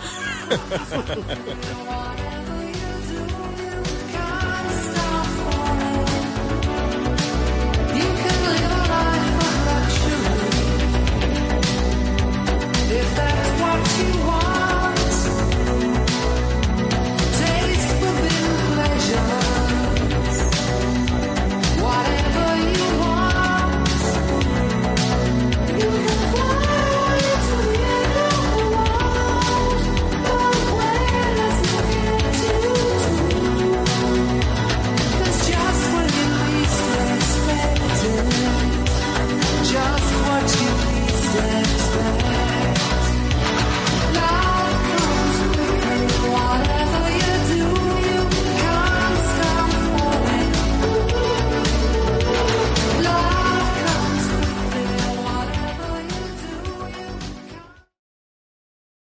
This is Sid and Friends in the Morning. Entertaining and informative. Oh, you're my best friend. 77 WABC.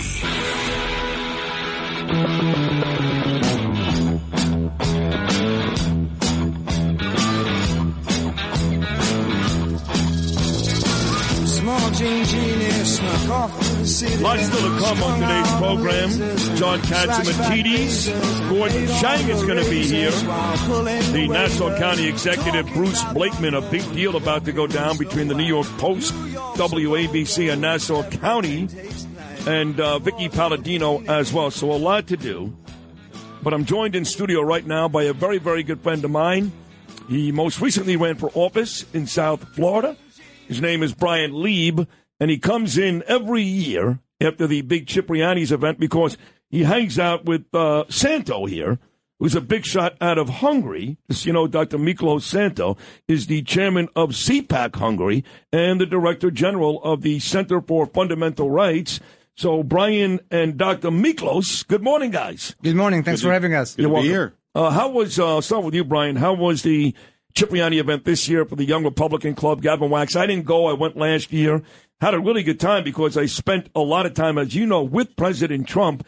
Trump wasn't there last night. Sid wasn't there last night, but a star-studded crowd nevertheless, right? It was a great evening, and Sid, President Trump, did call in live. He did? He called in live, which was very nice, while Dan Scavino was speaking. That's awesome. It was great. It was a good time. Gavin Wax and his crew did an amazing job, as they always do, and it was good to be up here in New York City with so many like-minded, MAGA-loving, Donald Trump-loving people. Crazy so what's it was happened fun. to the city. Including me, myself. Yes, of course. Yeah, Miklos, right. of course. Right. Scavino spoke and Trump called in. I know Steve Bannon was honored, Corey Lewandowski.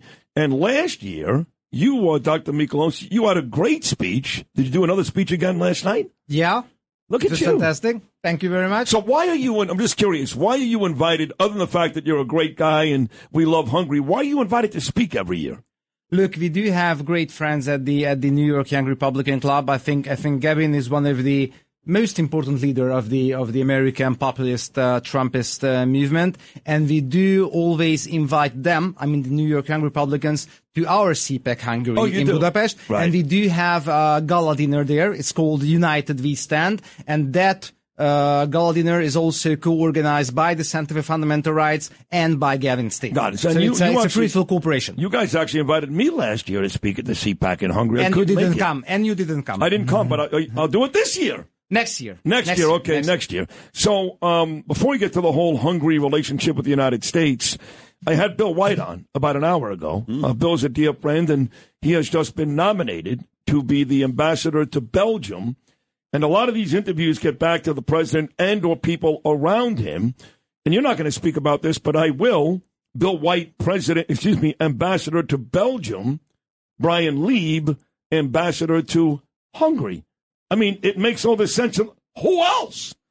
You're basically Hungarian at this point. Oh, well, listen, it would be the honor of a lifetime to serve in that capacity, and certainly that's a decision for President Trump to make. But congratulations to Bill. He's going to be a fantastic ambassador in Belgium. Honestly, all of President Trump's picks so far have been great, just amazing. Yeah. The cabinet picks, the ambassador picks. the common theme that I think we're all seeing, America first. Yes. And not afraid to be America first. I didn't realize that when you're named ambassador, you got to move there. So, like, Bill and his husband, Brian, will be moving to Brussels. Yes. I guess Kimberly Guilfoyle is moving to Athens. And you would have to move to Budapest. I would. I can assure you that Budapest is a much more nicer place than Athens or Brussels. That's for sure. Yes, he is right. He is very well, maybe, correct. but the Greek islands are pretty nice. But you have to move to Hungary, right? Of course, it's a completely different world. I mean, you're moving there, you're immersing yourself in the culture. And I got to tell you, one thing that I've seen over the last year and a half and being involved with U.S.-Hungary relations is that there's really been a lack of mutual respect for each other, not from people like Miklos and I, but more so from President Biden and from his woke ambassador. Sure. And that needs to change. We got to get back to respect-based diplomacy. And I think that there's two countries, in my opinion, Sid, that stand to benefit the most from President Trump back in the White House. One of them is Israel, and two is Hungary. Two places you love. So let's talk about the Trump victory. It's being celebrated here. It was a blowout, a landslide win. Republicans in big numbers voted for Trump, but so did Democrats and independents. What is the Hungarian people reaction to the Trump victory? I'll be honest to you, we are very happy. And also due to the very successful cooperation of the past years of the American right and of the Hungarian right, we also feel like it's a victory of ours as well. But it's important, and that's from a Hungarian perspective. It's very important to highlight that I think Trump's victory came in the final hour because the West is in decline. There is a change in world order. It's very visible. Maybe we can say that there is a change in the global system in general. And the West can't keep up. The West is left behind economically, geopolitically, militarily, etc. And at the heart of the problem is leadership problem. We do not, at the moment, we do not have real leaders in the West. You mean America? You mean America? In general, in Europe. In Europe too, right. Right. And that's why so important date. It will be an international holiday, 20th of January. Yes. When Trump will come to office, because with Trump in office in the U.S. in the White House, and with Viktor Orban, the Hungarian Prime Minister in Budapest, real leaders will be able to take care of the world. And that's the most important for us. Trump will take office in 35 days. You mentioned Prime Minister Orban. He's been a Trump guy forever, always been a Trump guy, and Trump loves Victor. So as happy as you guys are, I would imagine your Prime Minister is really happy. Yeah, he is. You know, Orban was the Hungarian Prime Minister. Viktor Orban was the very first guy who endorsed Trump back in 2016. He was the very first leader in the world who endorsed him publicly. And as a return, Donald Trump mentioned his name in a positive context during the campaign for more than 100 times. And the liberals, the leftists, the progressives, the woke is so afraid of this coalition, the coalition of Trump and Prime Minister Viktor Orban, because they do see that the age of patriots is coming. The age of patriots has begun, because if we take a look at the most important topics nowadays, both Donald Trump and both Viktor Orban, Hungarian Prime Minister, they do oppose illegal migration. They want to defend the borders.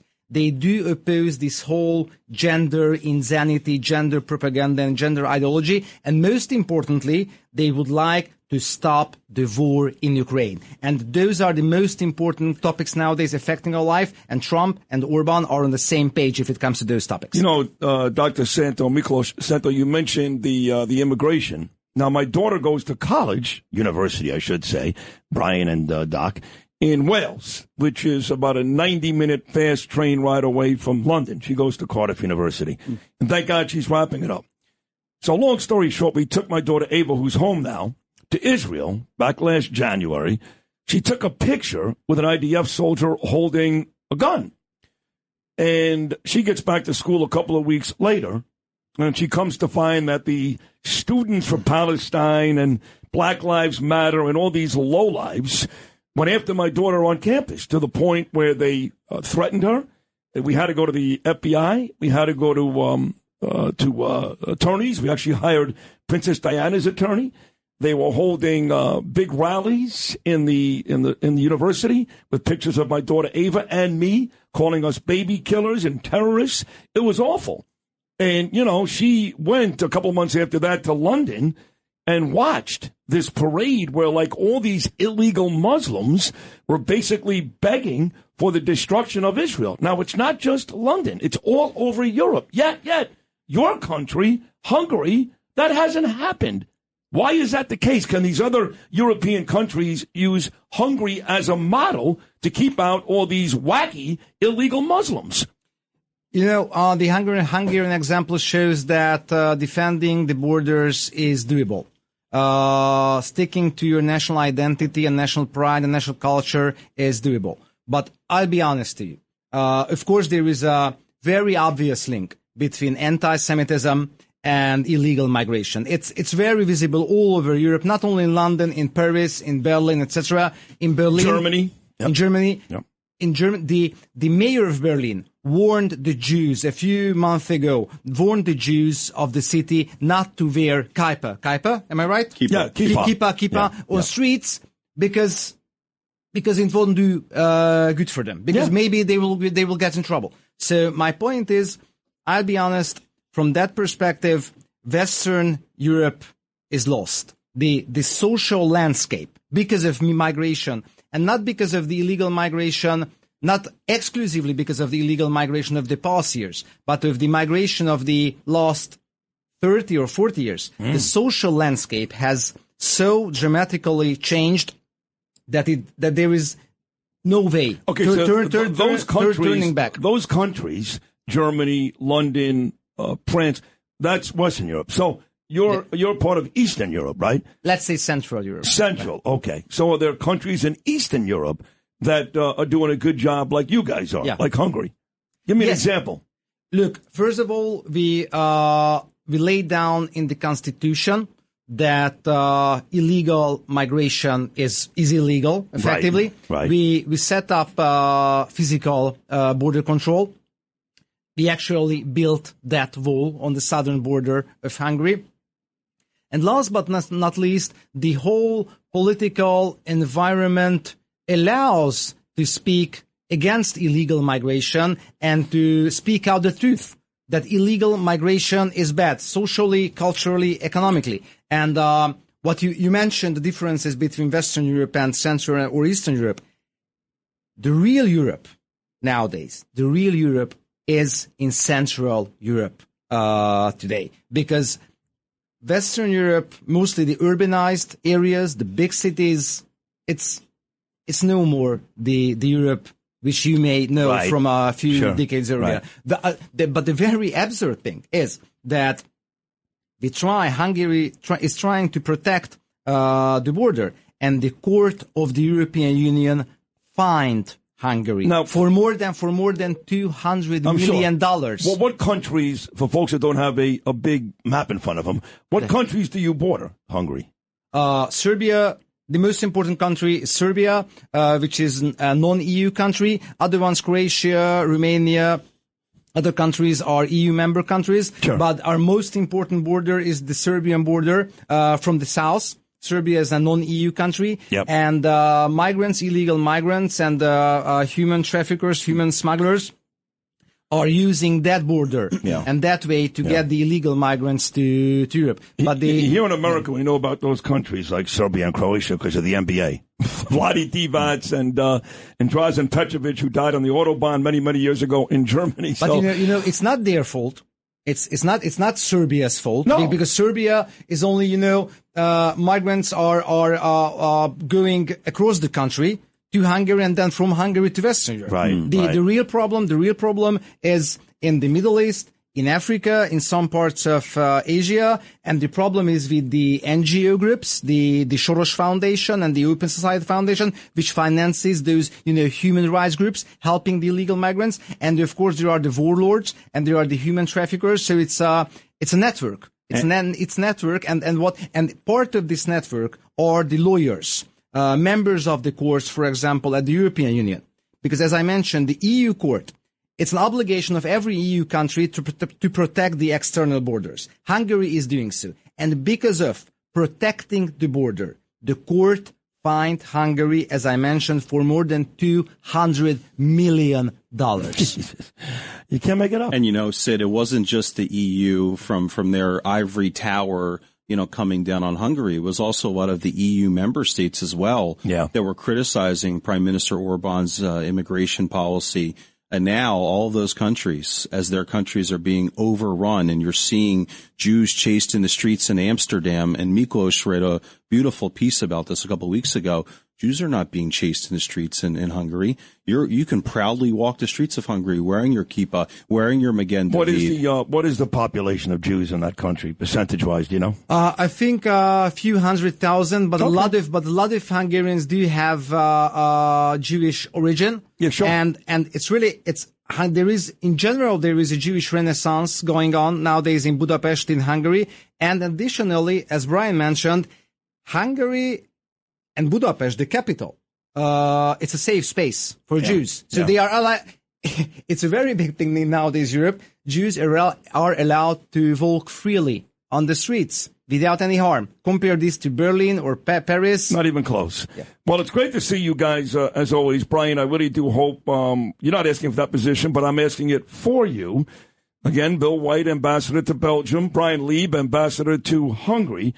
And, Doc, it's always great to see you. You're a very charismatic guy. You're a great speaker, and you're friendly. You got a great smile, and you stand for all the right things. And my mustache. Yeah, you got a great mustache. That's a big thing. Thank you very much. We do expect you next year at CPAC Hungary. I'm going to be there, I promise. Good to see all you guys. Thank you so much. Safe trip back home. There they are, Dr. Miklos Santo and my dear friend Bryan Leib, right here on Sid and Friends in the morning. We'll take a short break. Still to come this hour, the boss man, John Catsimatidis, and Gordon Chang, who's going to tell us all these drones. It's worse than you think. I know the government says don't worry about it. Gordon Chang says you need to worry about it. And he's going to tell us why. Yes, we're all going to die. Cats and Gordo coming up.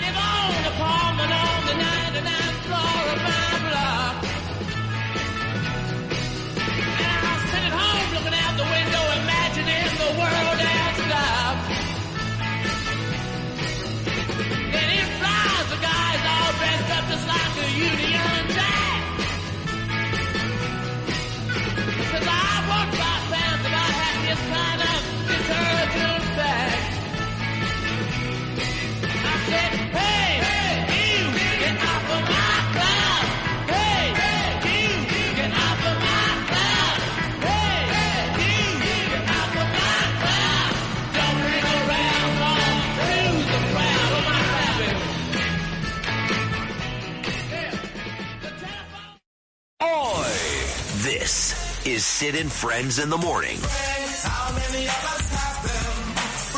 77 WABC.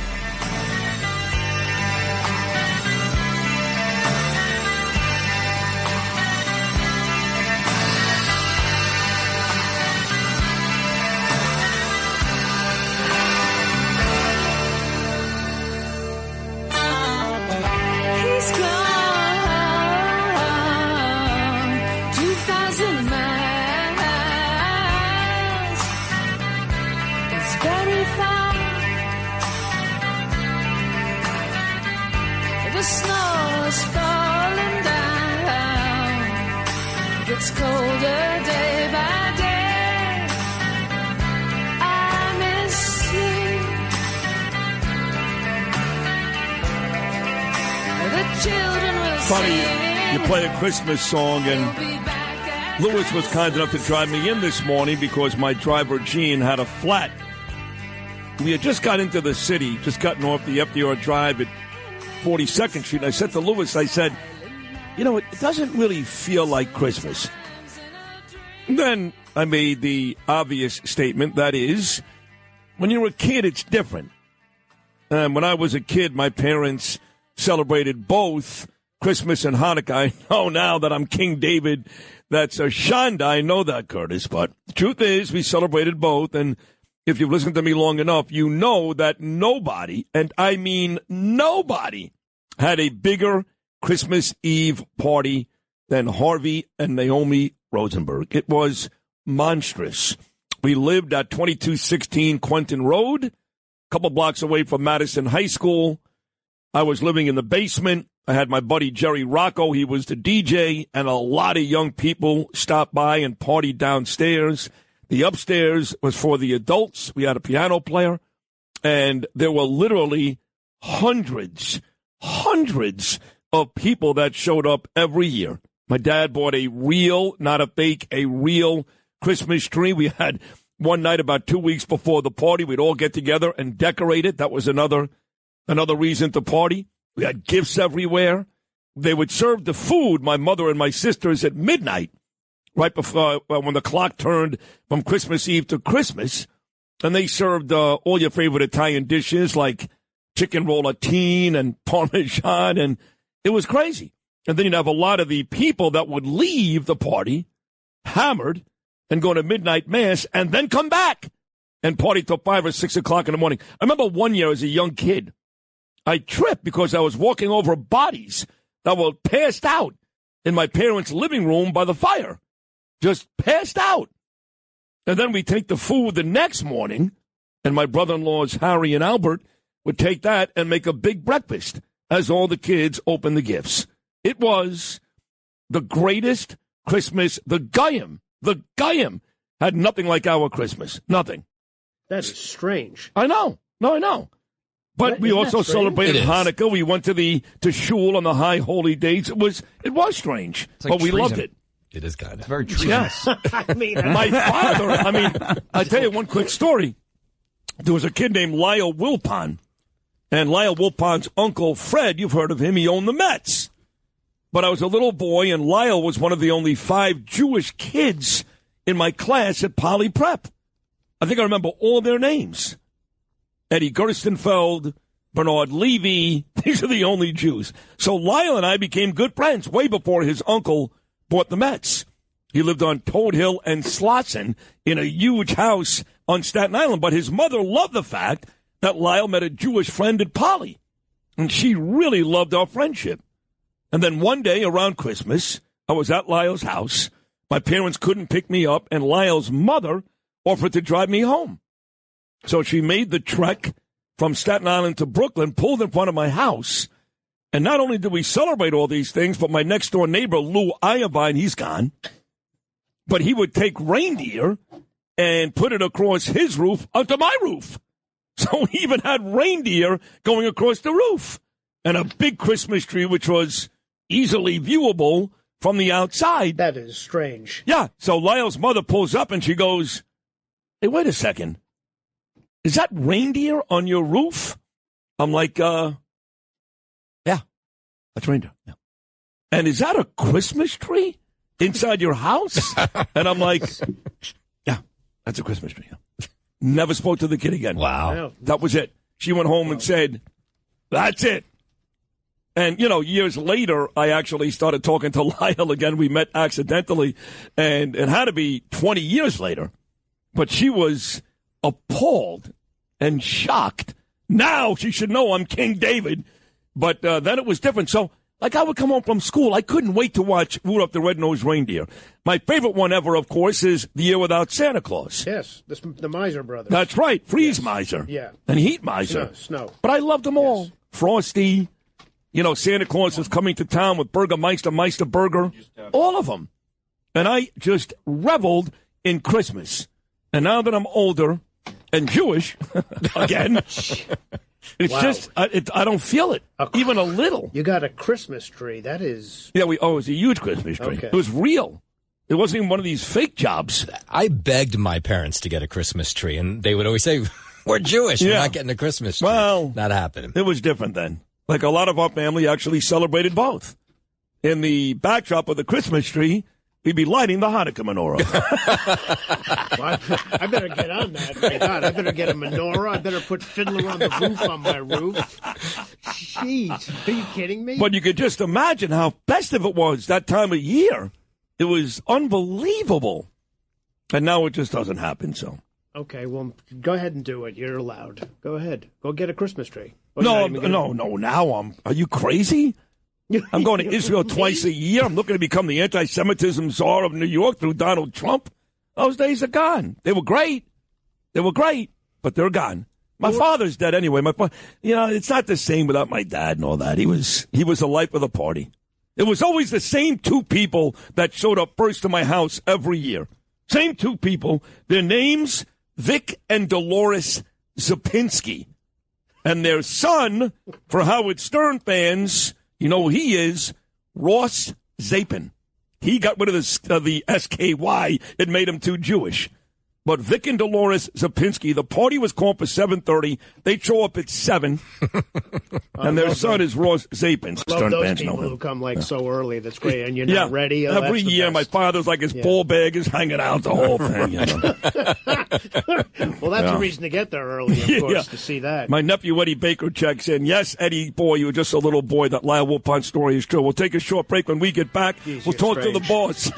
You are strange. But a lot of things revealed. No, but you know what?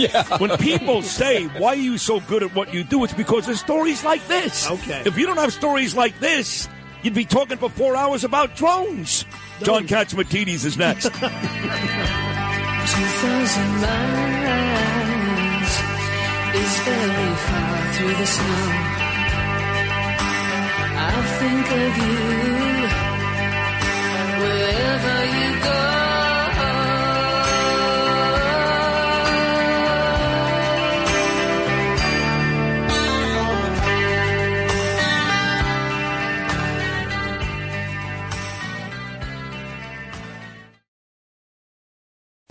This is Sid and Friends in the morning. 77 WABC.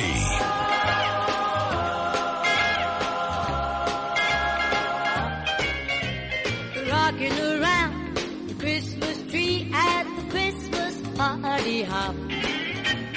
Mistletoe hung where you can see every couple tries to stop.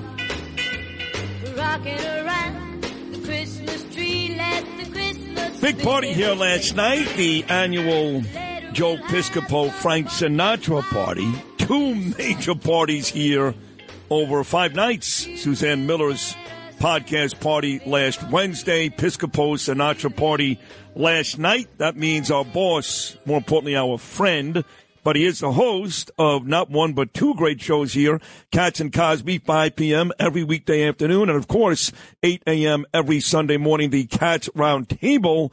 Spent a lot of time partying the last couple of nights. John, welcome back. How about that big Sinatra bash last night?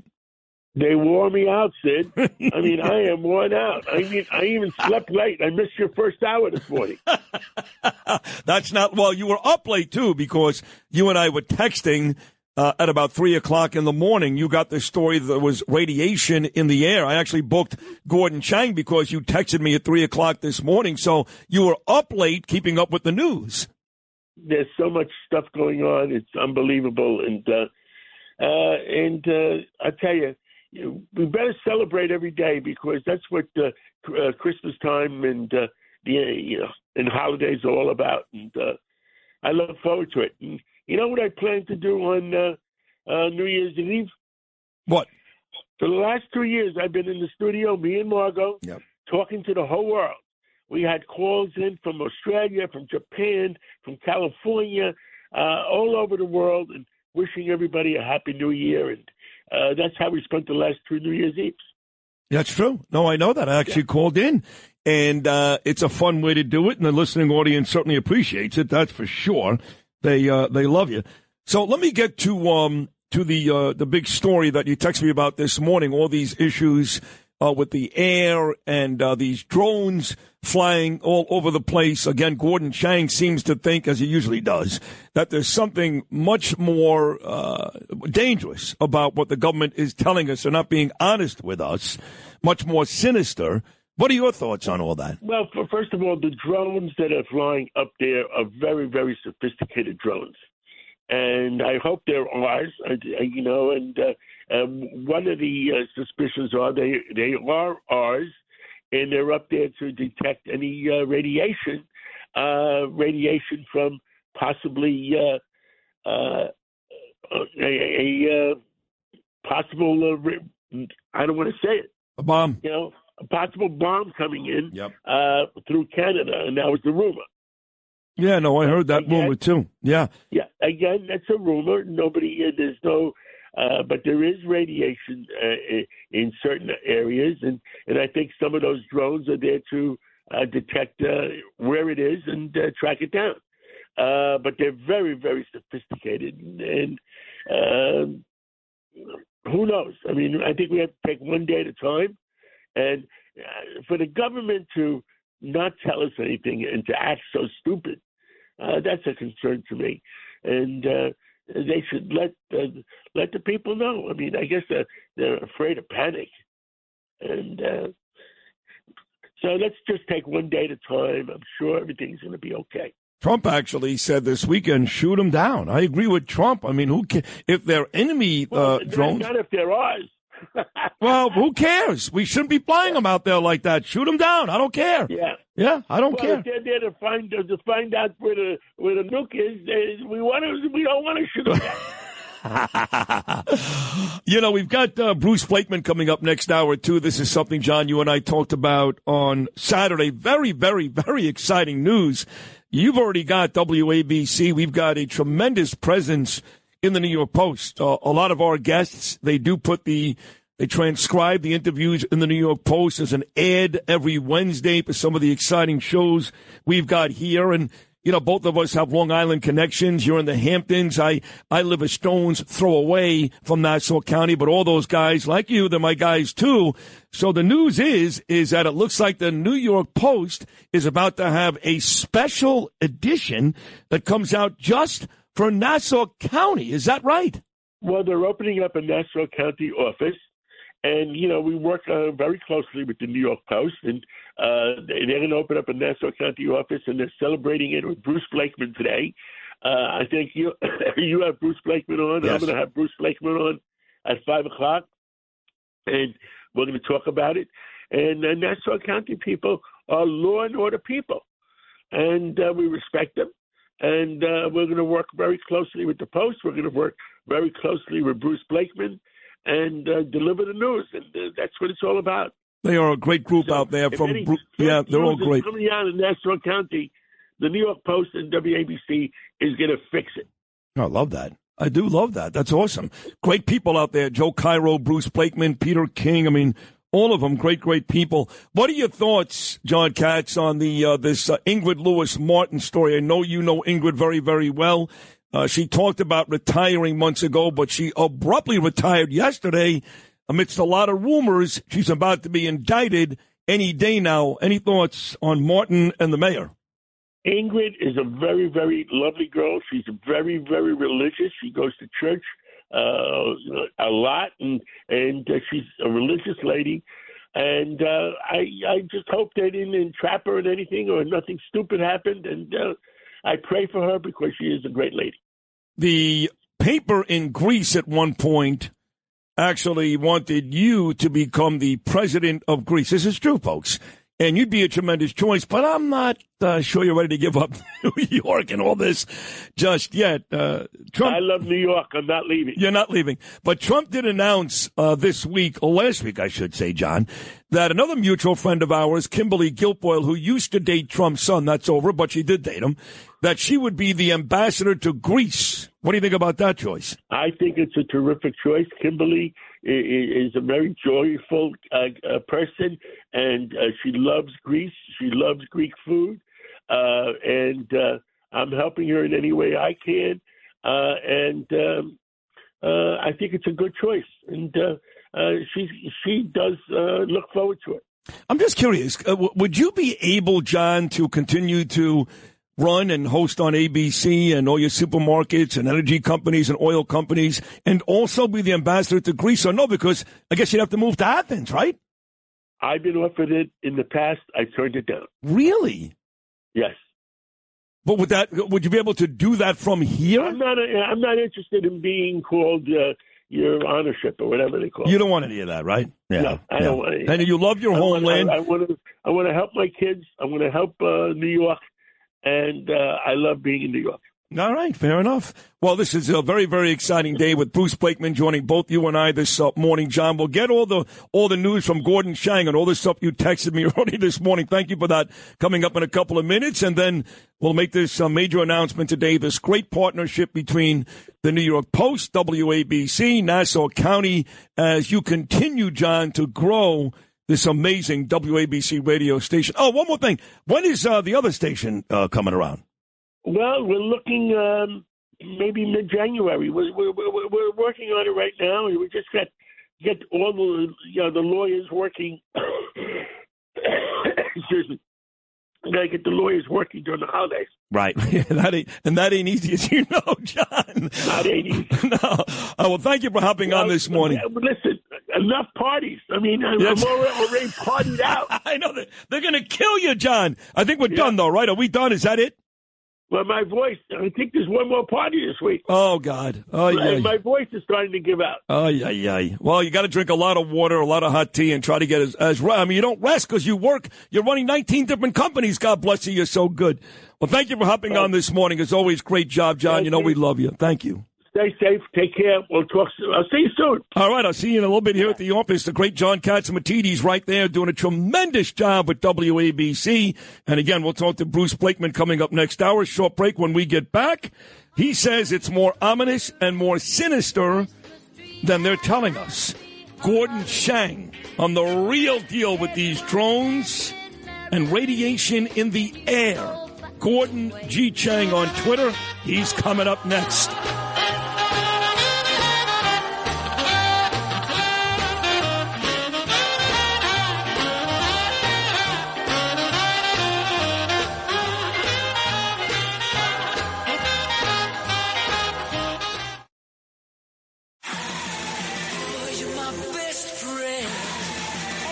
This is Sid and Friends in the morning. From my friends. 77 WABC. Are you alone now? To lose the monkey. He gave you black days. And now you slouch.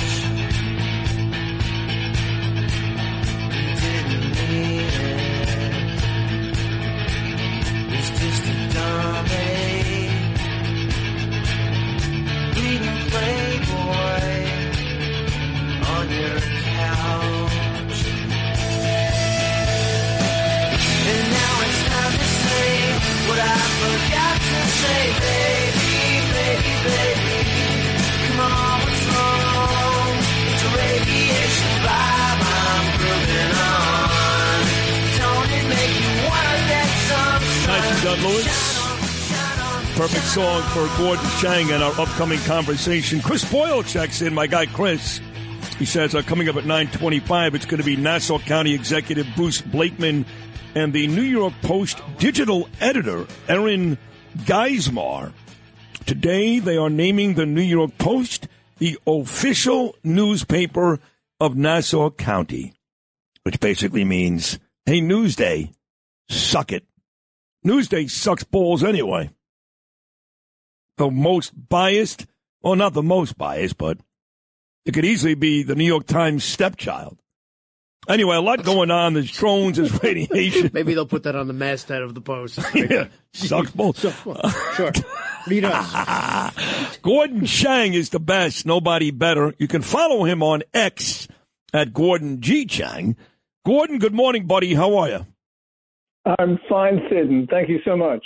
Great to have you back. So I get a text from your friend and mine, John Catsimatidis, at literally 3 a.m. Eastern time this morning about this report, I guess coming out of Canada, I'm not sure, that there's unhealthy levels of radiation in the air here in New York. Well, that doesn't just happen.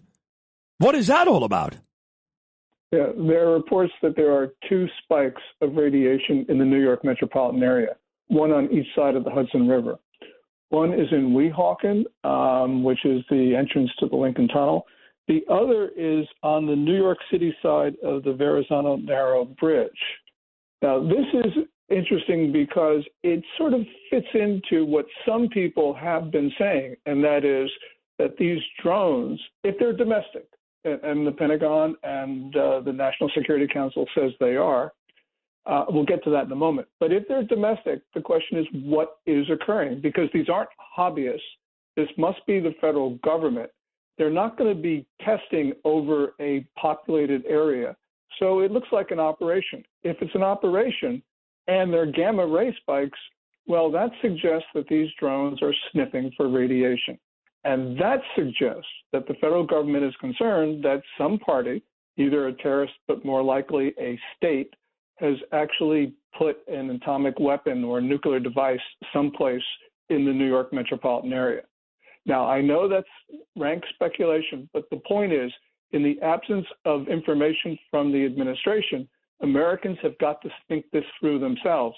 And this is one plausible explanation. One other thing, Sid. We have known that the federal government for more than a decade has been concerned that North Korea would do exactly this. Take a nuclear device, break it apart, smuggle it into the United States, and reassemble it in the location of its choice. Now, no one has evidence that they've done that, but that has always been the concern in Washington. So maybe now we are seeing something like this. And Americans need to be prepared because our government is not giving us any leadership about this. Yeah, that's why whatever you're saying isn't crazy, because they're telling us nothing, and the less they tell us, the more I start to believe theories like yours. I mean, I saw, for example, Joe Rogan retweeted something today. Is a guy, he's in Kansas. His job is to make these drones, and he Ferguson. thought, yeah, that's right, very good, Ferguson. I'm not sure if it was him or somebody else. Maybe I'm confusing the two stories, Gordon. But somebody said that they believed there was a drone with a nuclear warhead that's missing. Did you hear that? I heard that. I don't think that we have a missing nuclear warhead for a lot of reasons, and that's a long explanation. But Ferguson has been talking about drones sniffing. Now, he said you could sniff for gas, but that is not likely, as he points out. If you've got a drone sniffing, that's the term that the military uses, then what they're looking for is radiation. And if this gamma ray report from Kyle Becker is correct, then we've got a real concern because it is plausible. And I'm not saying this is what's happened, but I am saying we need the President of the United States to address the American people on a critical national security threat, because the alternate explanation is that this is foreign.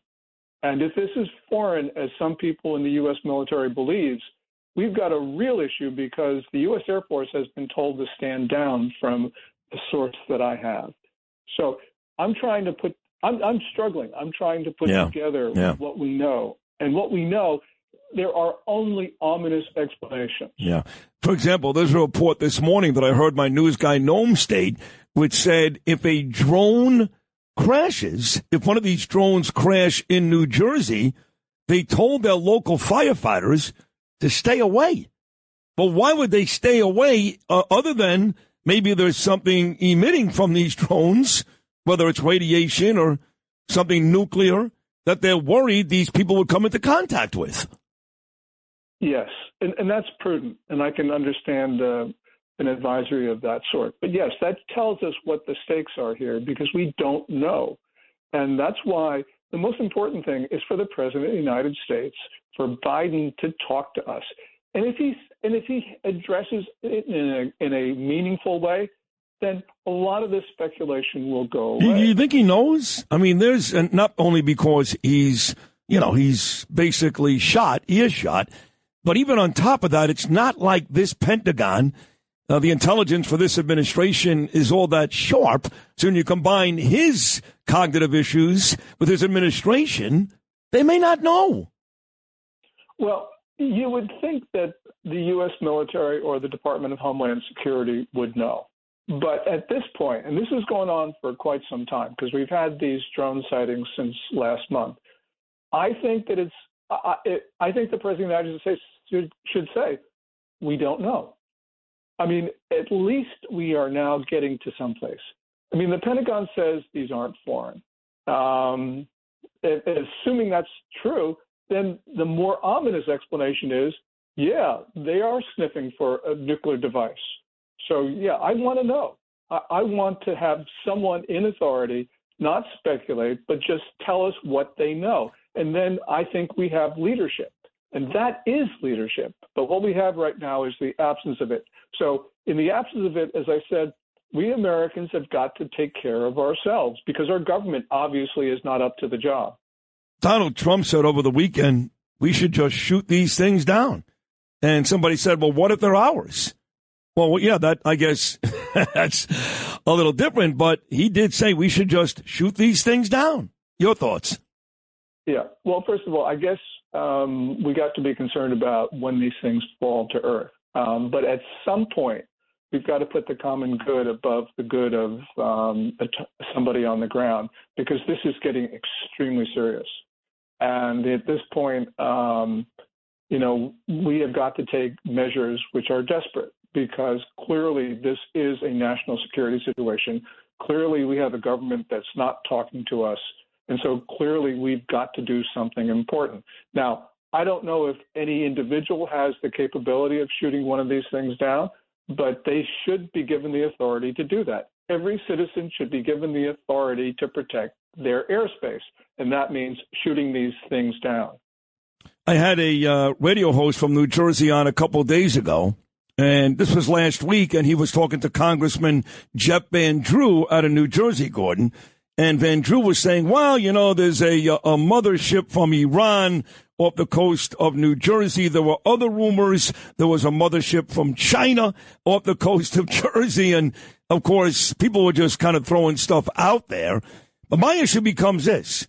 If it's not foreign, why would they be sniffing for radiation? And again, dating back to how we started this conversation, why would there be such a spike in these radiation levels? Yes. And we need to have the Department of Homeland Security or the president talk about this report from Kyle Becker, because this is extremely concerning. As to Van Drew's talk about a mothership, the Pentagon has actually specifically said that's not true. What the Pentagon didn't say, though, was maybe it's a submarine. There are a lot of other explanations that could generally fit within the congressman's assertion. I want to ask you about China for a second. Just last week, President Trump extended an invitation to the inauguration for Xi. And I don't think that he's going to come, but I don't remember a president ever doing that because it's never happened. We've never even seen a foreign leader at one of these American presidents' inauguration. What do you think about President Trump doing that? What was his motivation? Do you think the China leader may show up? And if not, either way, what does it mean about the future of the relationship when Trump takes over between the United States and China? Well, when Trump takes over, things are going to change in ways which break traditions of hundreds of years. Trump was probably trying one of his Machiavellian Jedi mind tricks on the Chinese leader. But I didn't like the invitation. And the reason is that this is the Xi Jinping who deliberately spread COVID beyond China's borders. That's 1.2 million Americans killed. This is the Xi Jinping who is promoting the fentanyl gangs, and that's 70 to 75,000 Americans each year dying from fentanyl. This is the Xi Jinping who steals $500 billion of U.S. intellectual property each year. There are some people that should not, under any circumstances, be invited to an American inauguration. And Xi Jinping, I believe, is one of them. What do you think about this Russia-Ukraine war? Trump promised for the longest time, I win, day one, it's over. Well, he won, and he's taken over in 35 days from today. What is the future of that war with Trump as president? Well, clearly, Ukraine is not going to get U.S. munitions. And Trump has said that he does not want to give permission to the attackums to be sent into Russian territory.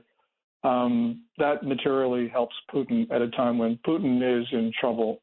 He's in trouble on the battlefield and he's in trouble at home. I know most of your listeners won't want to hear this, but I think the future of our era gets determined in Ukraine. Who wins, who loses. If Putin wins, he's not going to stop in Ukraine. He didn't stop in Georgia in 2008. He didn't stop in Crimea in 2014. He's certainly not going to stop now if he gets any territory. Well, be more specific when you say he's not going to stop. Will he enter a NATO country like Poland? How far is he going to go? Well, he's already, from the indications, he's involved in these acts of sabotage and terrorism in NATO countries. So, yes, he could very well decide to do something. If he believes that the United States, for instance, will not support NATO, then obviously NATO countries would not have a good chance standing up against Russian, North Korean, maybe even Chinese troops. Certainly, this is the test for the West. And if we fail, we know what happens. You know, we've had land for peace deals before. This is the Munich Pact of 1938, and see how that worked out. So we're dealing with the same type of character on the other side, and so we have got to face some pretty horrible realities. Trump left a peaceful world, said Biden. Biden opened the door to China and Russia destabilizing the world. We've got basically wars on 3 continents right now. Things are going to get worse unless the United States comes in and says, we are going to stop this. Final 60 seconds. Let's wrap this up in a nice little bow, Gordon, and end where we started. Again, we don't know any answers. As smart as you are, you're probably the smartest guy I know. You don't know for sure of any answers, but your gut tells you what about these drones? My gut tells me that these are Department of Homeland Security, CIA, maybe even U.S. military drones. I believe that something unusual has happened. The most plausible, unusual explanation is they're sniffing for radiation, but it could be something else. But whatever it is, it ain't good, Sid. Right. There are And no by the good way, explanations. if they're sniffing for radiation, where will that be coming from? What country? Where's that from? It's probably coming. My guess it would be Iran, maybe China. But if it's Iran, it's China. If it's Russia, it's China, because these states don't act without China's say-so. Gordon, as always, amazing job. What a tremendous job, and we will continue to stay in touch with you. You're on top of all of this. Gordon G. Chang, folks, on X. That's Gordon G. Chang. Gordon, thank you so much, pal. Great job. Well, thank you so much, Sid, and stay safe. Yeah, you too. Gordon Chang right there, wrapping up hour number 3, setting us up for a final hour number 4, if we even get to one. We may die before. I don't know. I like it. And stay safe. Okay, sounds good. No problem. We're all fine. We'll talk to Bruce Blakeman. We'll also Vickie Paladino as well. 4th and final hour coming up. But I can still come and make the girl swoon. Isn't that the way life's supposed to be? But now it's time to say what I forgot to say, baby, baby, baby. Come on, what's wrong? It's radiation vibe, I'm moving on. Don't it make you wanna get some sun? Shine on, shine on, shine on. Shine on, shine on, shine on.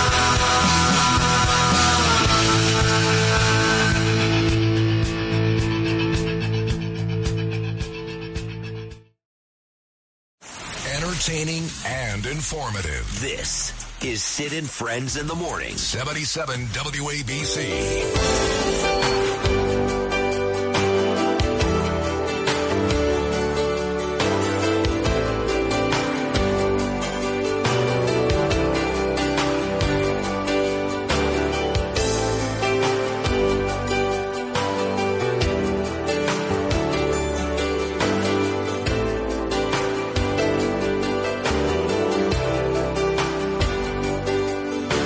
Song came and went like the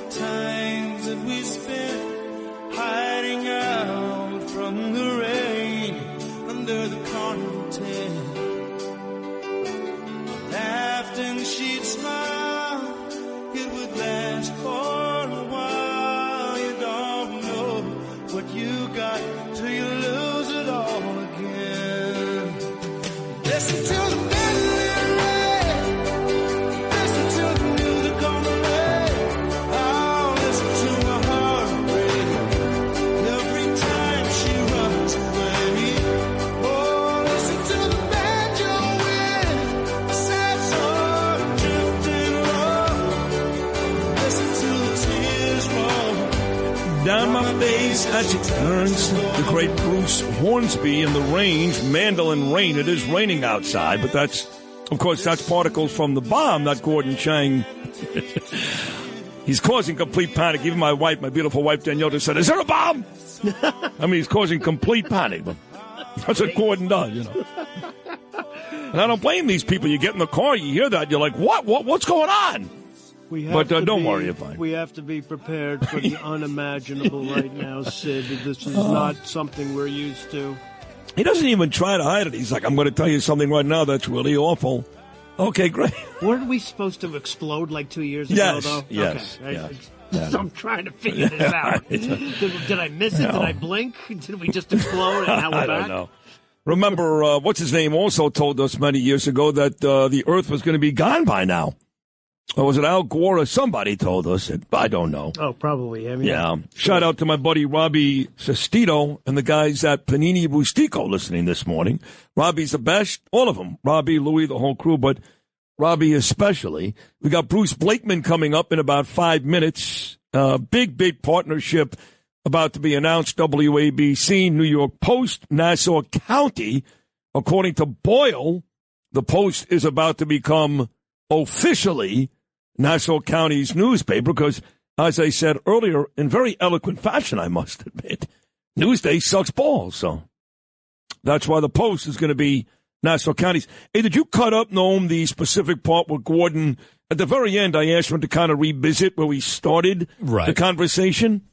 And I think that pretty much encapsulates anybody who believes that this is more nefarious, more sinister, more ominous than what our government is telling us. Just play the Gordon stuff. Yeah.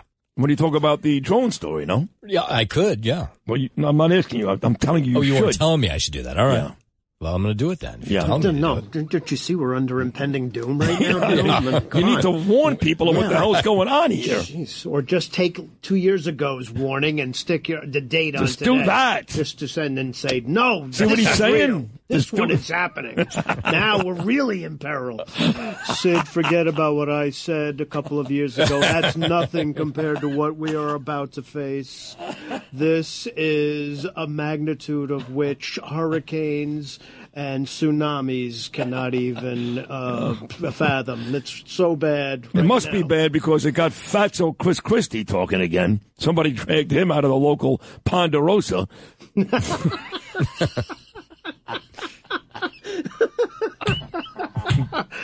Hey, what's going on out here?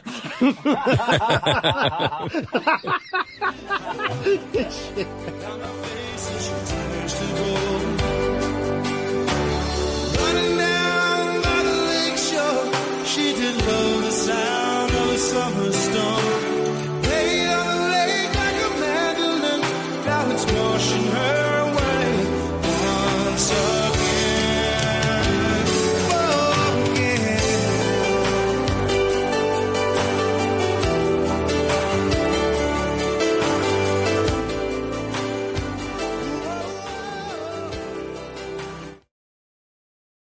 This is Sid and Friends in the Morning. Entertaining and informative. Oh, you're my best friend. 77 WABC.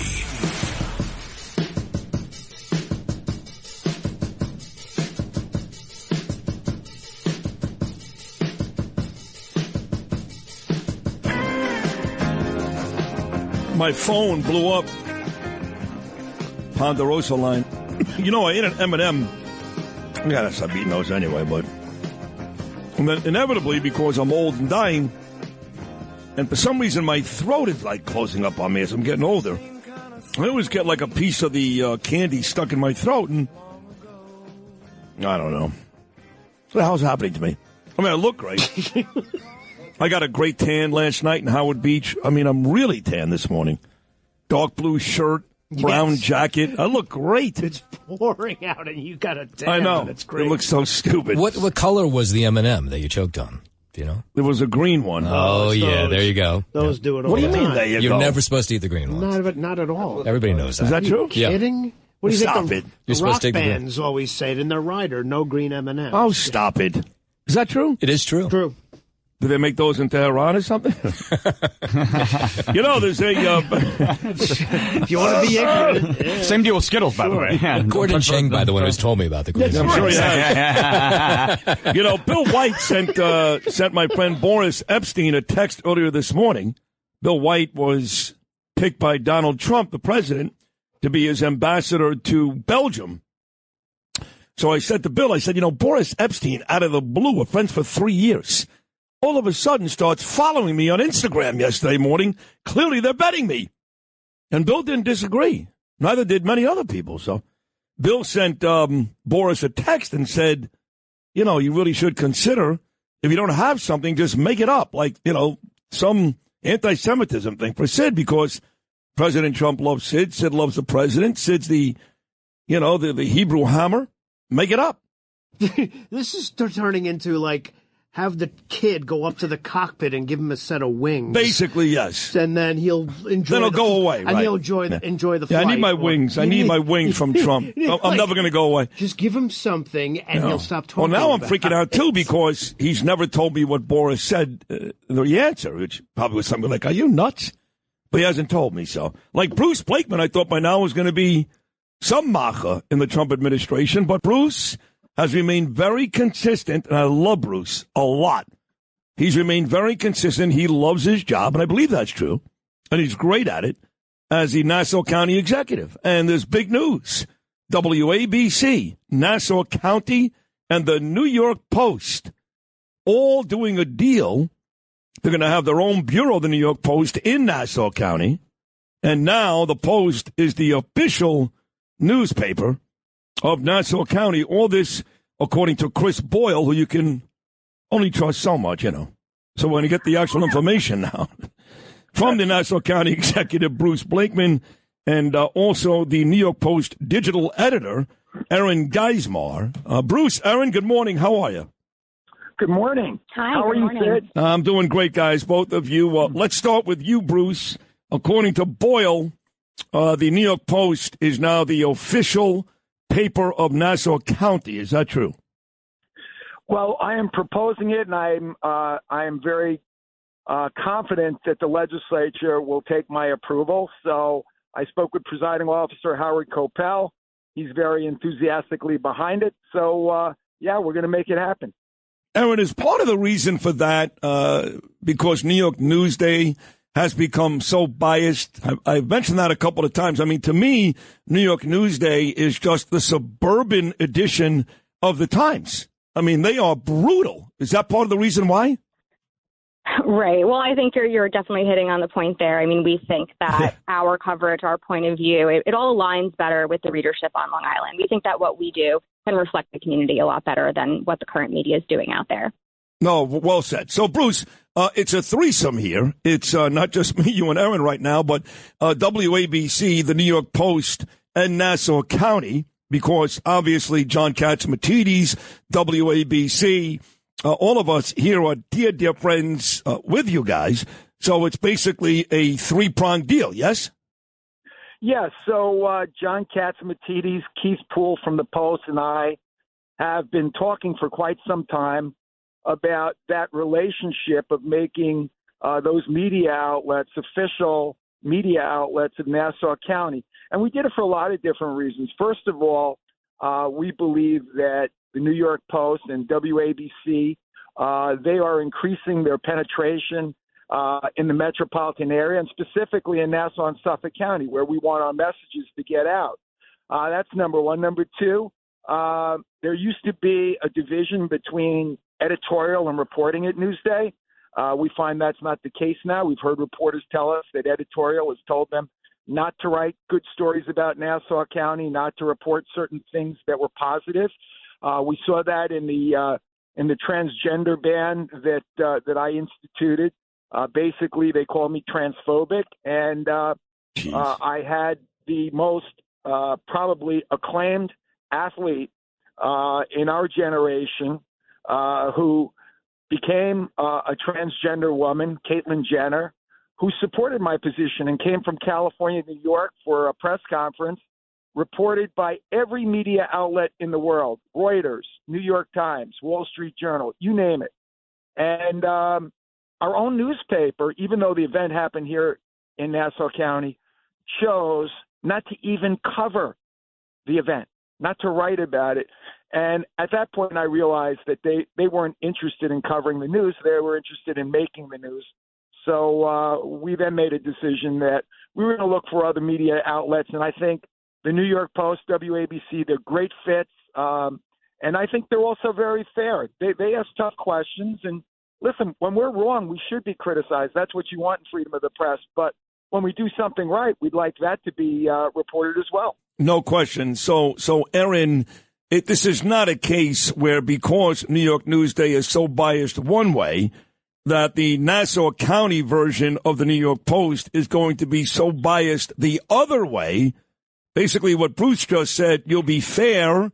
When things are good, you'll say it. When things aren't so good, you'll say it. But this isn't a revenge move necessarily, is it? No, it's not a revenge move. And look, I grew up on Long Island, so I am particularly proud that we're moving in this direction. And I think it's what Long Island readers and particularly Nassau County readers deserve. But yeah, like Bruce said, I mean, it's great to hear him reflect on our coverage that way and to call us fair, because of course we really pride ourselves on that. But we think we just take a really common sense look at things, and including and especially tough topics. And we've never been afraid to, approach things in a way that's counter to the mainstream if we believe that it's, the clear, a clear and fair reporting line.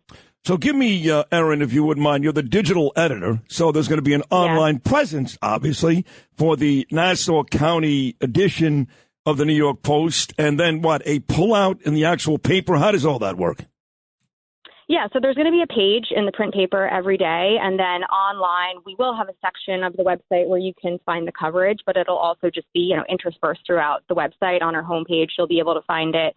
And we are going to be in the new year hiring reporters to cover the area, and it's really exciting. It's just a really exciting opportunity for growth. And I mean, a lot of places are doing the opposite of expanding these days, and so we feel so honored and privileged to be able to keep expanding and into this area. Our journalists are really excited about it, and we'll be looking at local news, of course. We'll be looking at business. We'll be looking at sports, and the idea is we just really want to reflect the community. We really want to get into whatever the community is talking about. And we hope that at Long Islanders' dinner tables at night, they're talking about what they read in the New York Post today. Love it. Anthony Diaz says you don't need a job, by the way. So you may as well call. Bruce, let's talk about what the Republicans and Trump are doing with the media. You can see that he is making his mark. I really believe this, Bruce, and no one's closer to Trump than you are. Nobody. But I believe one of the great things he did, if not the greatest, when he won in 2016, was exposing this media as this one-sided propaganda machine to destroy him and the right. And, even naming Carrie Lake, Bruce, for example, last week, the head of his quote-unquote media voice. I love that move. That goes to show you that Trump is taking this type of communication very seriously. Well, Sid, let me give you an example. We just went through a presidential campaign where the Democrat candidate, Kamala Harris, was anointed, and then she refused to do any press conferences. Not one press conference. She's running for the highest office probably in the world. And, I remember Walter Cronkite, David Brinkley. They would never let her get away with that without a press conference. But the national media and the international media, they were like, oh, yeah, we're okay with that. We're okay that she's not standing up and answering questions about what her positions are. We're okay that we don't know really who she is and what she stands for. We're okay with all of that. That never would have happened 30 years ago. Agreed. The media now is the lapdog of the far left. Yep. And until they become fair and balanced, and that's all we ask for. Be truthful, be fair, be balanced. They write stories based on Democrat press releases and don't do any work. Look at the whole Russian hoax thing. Yep. It's just they need to realize that they're hurting themselves. People are losing trust in the media, and that's a bad thing because I am a big supporter of freedom of the press. I think it's important to have journalists ask questions and for politicians and elected officials to stand up and answer those questions. You know, I've been dying, Aaron, to write an editorial. I've been to Israel twice, and, I'm very pro-Israel, like Bruce. Bruce is tremendous. Can't say enough about him. But I've been to Israel twice since October 7th of 2023. I'm going back again in April for Israel Independence Day. I'm basically Mike Huckabee's assistant at this point in terms of the ambassador to Israel. And I was dying to write a piece, and I couldn't get anybody. Here I am, the number one talk show host in New York, well known throughout this area and many areas as one of the biggest and best fighters for the Jews. So now, with this Nassau County leg, it's going to be easy, right? I would imagine with a partnership with WABC, maybe we'll use some of the talent here every now and then to write something, no? You can send your editorial straight to me, Sid. Get my contact information. There it is. That was easy. Man, this is fantastic. My favorite interview this morning, Aaron and Bruce. They're great. Hey, Bruce, tell me about this. I know that New Jersey and New York have talked about this. Are you guys getting a ton of sightings? That's what I heard this morning. In Nassau County with drones? No, we've had a few sightings. What you get is a lot of people who want to copycat. So they fly drones to be part of the news story, but it hasn't been a real issue. But we monitor it every day. We have some electronics that we use. We have a group of police officers that are dedicated to drone detection. We were one of the first police departments in the nation about 2-3 years ago to do that. We are looking forward to the possibility that the federal government will share some of their technology with us. Right now, the more sophisticated technology is with the military, the Secret Service, and the FBI. We would like local law enforcement to get some of that technology. But Nassau County, and I've been, talking to other security officials throughout the country, Nassau County is at the cutting edge. So we're about as good as it gets when it comes to drone detection. But there are other technologies that the federal government has that we certainly would love to have in the event that, it became problematic like it is in New Jersey. So, Aaron, last one for you. When this Nassau County section or part is in the New York Post, I guess, is it going to be strictly Nassau County? Will you guys delve into stories about Suffolk County, about all of Long Island, or will it just be exclusively Nassau County? It's going to be all Long Island coverage. I mean, I think, again, as somebody who grew up on Long Island, you know that the whole island is so closely connected. Something that affects people in Suffolk County will affect people in Nassau County, broadly speaking, especially on a community level. But we will be putting our journalists in Nassau County. So in terms of the local government stories and things like that, it'll be Nassau County focused. But in terms of community stories and sports stories, we'll be all over the island. Fantastic. Hey, Bruce, Sid, anything? Can I just give you one example, Sid? So I was in Boardwalk Bagel a couple of days ago, and I asked the owner, I said, how many newsdays do you sell to New York Post?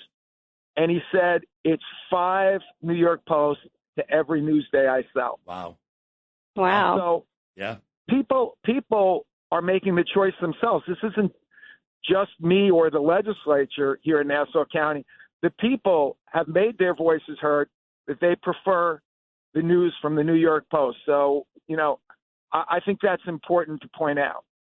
Are there more Republicans? I'm always confused. I think, Bruce and Aaron, I think of Nassau County as a Republican haven. But when Anthony lost, he said to me, I got news for you. In my district, there are many more Democrats than Republicans. But whenever I'm in and around your area, Bruce, I feel like there's a Trump sign and an American flag on every corner. So what's the real deal in terms of Republicans versus Democrats in your county?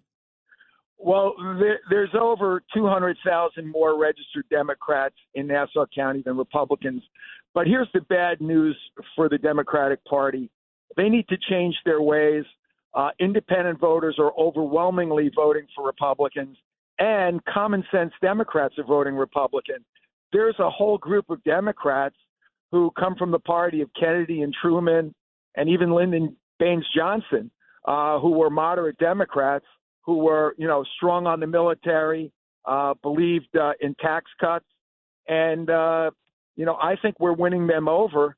So the Democratic Party has to come more towards the middle of the political spectrum if they want to survive, because these far left policies like cashless bail and our open borders, these are issues that really, really concern the residents of Nassau County. And I believe they feel the same way in Suffolk County and in Queens and Brooklyn and the outer boroughs. No, they do. I had the chance to sit with Lisa Tuozo last week in my studios, and her husband, Paul, was a cop, murdered in 2016. Same story, Bruce, as John and Stephanie Diller, and also a rap sheet, the same nonsense that is getting innocent people and cops killed every day. So on the way out, Erin, what is the timetable for this thing to start? Yeah, right when we get into the new year, we're going to get started. We're going to get past the holidays and then hope to start publishing as quick as we can in January. That's exciting. Listen, this is a great partnership. I know I'm excited about it. You guys, Bruce, and how much I love you guys and that county. I mean, I missed you at Vickie's party last Wednesday, but Cairo and King and just all of you guys is just the best run county anywhere in New York. Erin, I'm excited for you, too. It's going to be a great partnership. It is the best newspaper in the world, bar none. It's the oldest and the best newspaper in the world, bar none, the New York Post. Why not be in partnership with WABC and Nassau County? Guys, thank you so much. Thank you so much. Thank you very much. Keep the fight. All right. You too, Bruce. God bless you. That's the great Bruce Blakeman, Nassau County executive and digital editor from the New York Post. Erin, we'll take a short break. We'll come back. Still to come, the aforementioned Vickie Paladino. We go right to the end, folks. We don't take no time off. Keep it right here. Sid and Friends in the morning with Billy Joel, half a mile away. Rolls on. Come on, baby. 52nd Street. Here we go.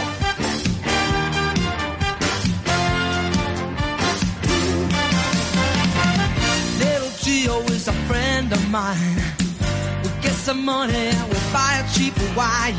Sit on the corner and have a holiday. Hide the bottle when the cop goes by. Talk about women and lie, lie, lie. Oh, my other world is just a half a mile away. Ooh.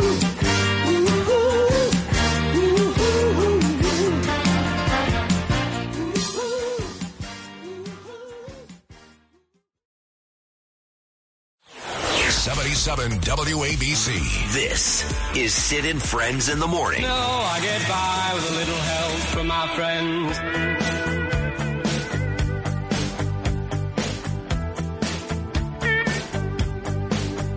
Well, I won't back down. No, I won't back down. You can stand me up at the gates of So I go to this Vickie Paladino bash on Wednesday. I leave this play. First time at a Vickie party, the Whitestone Republican Club party. And Vickie, who's just one of my favorite people ever, this song, it's one of our favorites, Tom Petty, starts playing, and Vickie hits the dance floor. She's shaking her ass. She's pointing to the crowd. She's singing the words. It turns out, I guess she does that with this song at every rally. This is kind of like, how Trump has Lee Greenwood. Vickie, who's a tough lady, she got this one. I Won't Back Down by Tom Petty. Vickie, when you were dancing to this on Wednesday night, it was one of the cutest things I've ever seen. Thank you for using the word cute. I that's hysterical. Well, like I said, I've been using this song now forever, since I think I started in 2020. And it's the truth. It's who I am. So I just thought it fit so perfectly. And I'm a rock and roller, always have been. You'll never find me in a disco back in the day. Back in those days, you were either disco or rock and roll. And we were rock and roll. So where did you go? Because I was a disco guy. I mean, I'm not. I think once or twice I ended up like at a mosh pit at one of those Brooklyn clubs, L'Amour's or GBGBs, whatever how you call it. Where were you hanging out at? Well, my husband plays drums, so my husband was in a band. So we traveled a lot.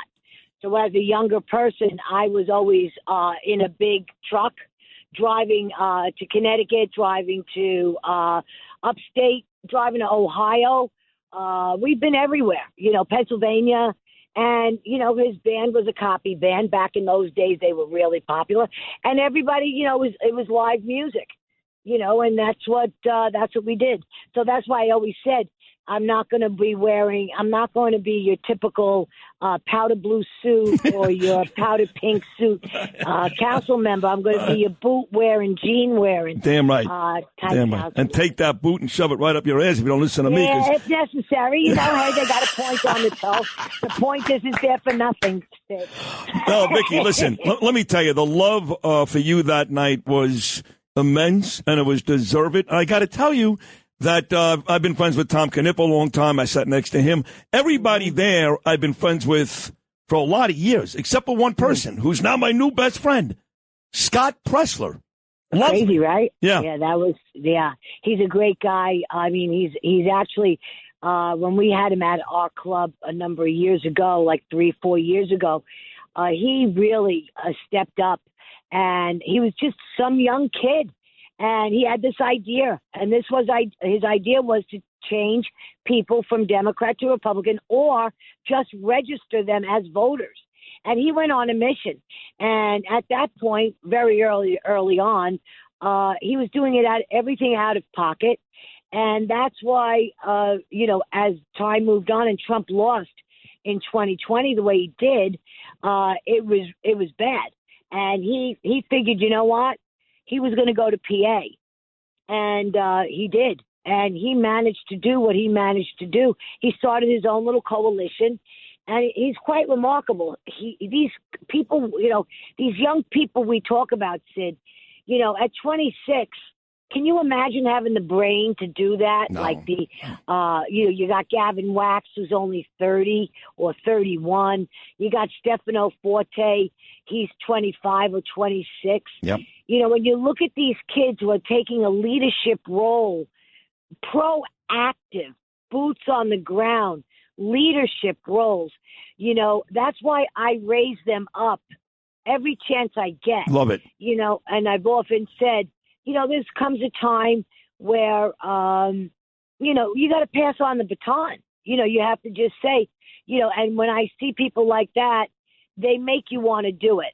So everybody talks about the young people that you read about in the newspaper or you see on my city council that don't have a brain cell. Their brain cells just don't work in a common sense manner because they have no life experience. Sure. Then you get these other young people that don't come from privilege.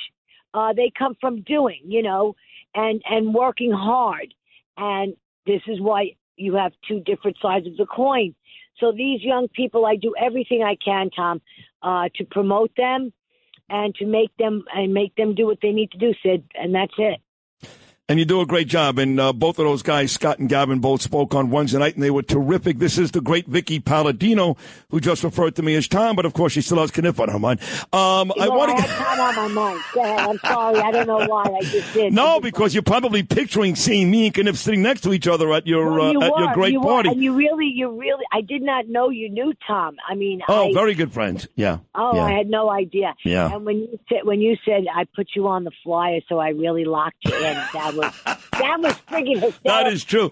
So tell me, there's so many issues going on right now. I've got about 2 minutes to go. You got everybody being indicted in and around the mayor now. Ingrid is the latest to jump ship. She quit yesterday. You got drones all over New York. I just had Gordon Chang on, and he says, hey, he said, don't rule out the real possibility that they're sniffing for nuclear weapons. We have unusually high levels of radiation in the air the last 2 nights, and he really thinks there's a plausible possibility that there's something here. I mean, there's some serious stuff going on, and the White House says nothing. Nothing. Yeah.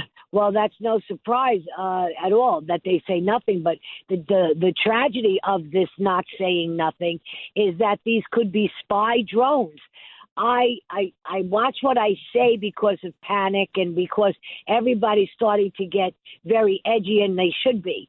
We had them over here by LaGuardia Airport, where I come from, and they were over in my residential areas. But those are a lot of copycats. Friggin' shoot them down, Sid. It's at least shoot 6, 7. Yep. So we can get a taste of different areas that they're in. You got your copycats, the idiots that go out and do stupid stuff. But then you got some real serious ones that are 6 feet long. We got to figure this out. And it makes me extremely, extremely nervous. I don't like it. And the sooner January 20th comes around, I think we've all been breathing in a different sort of way since November 5th. We all feel really, really good.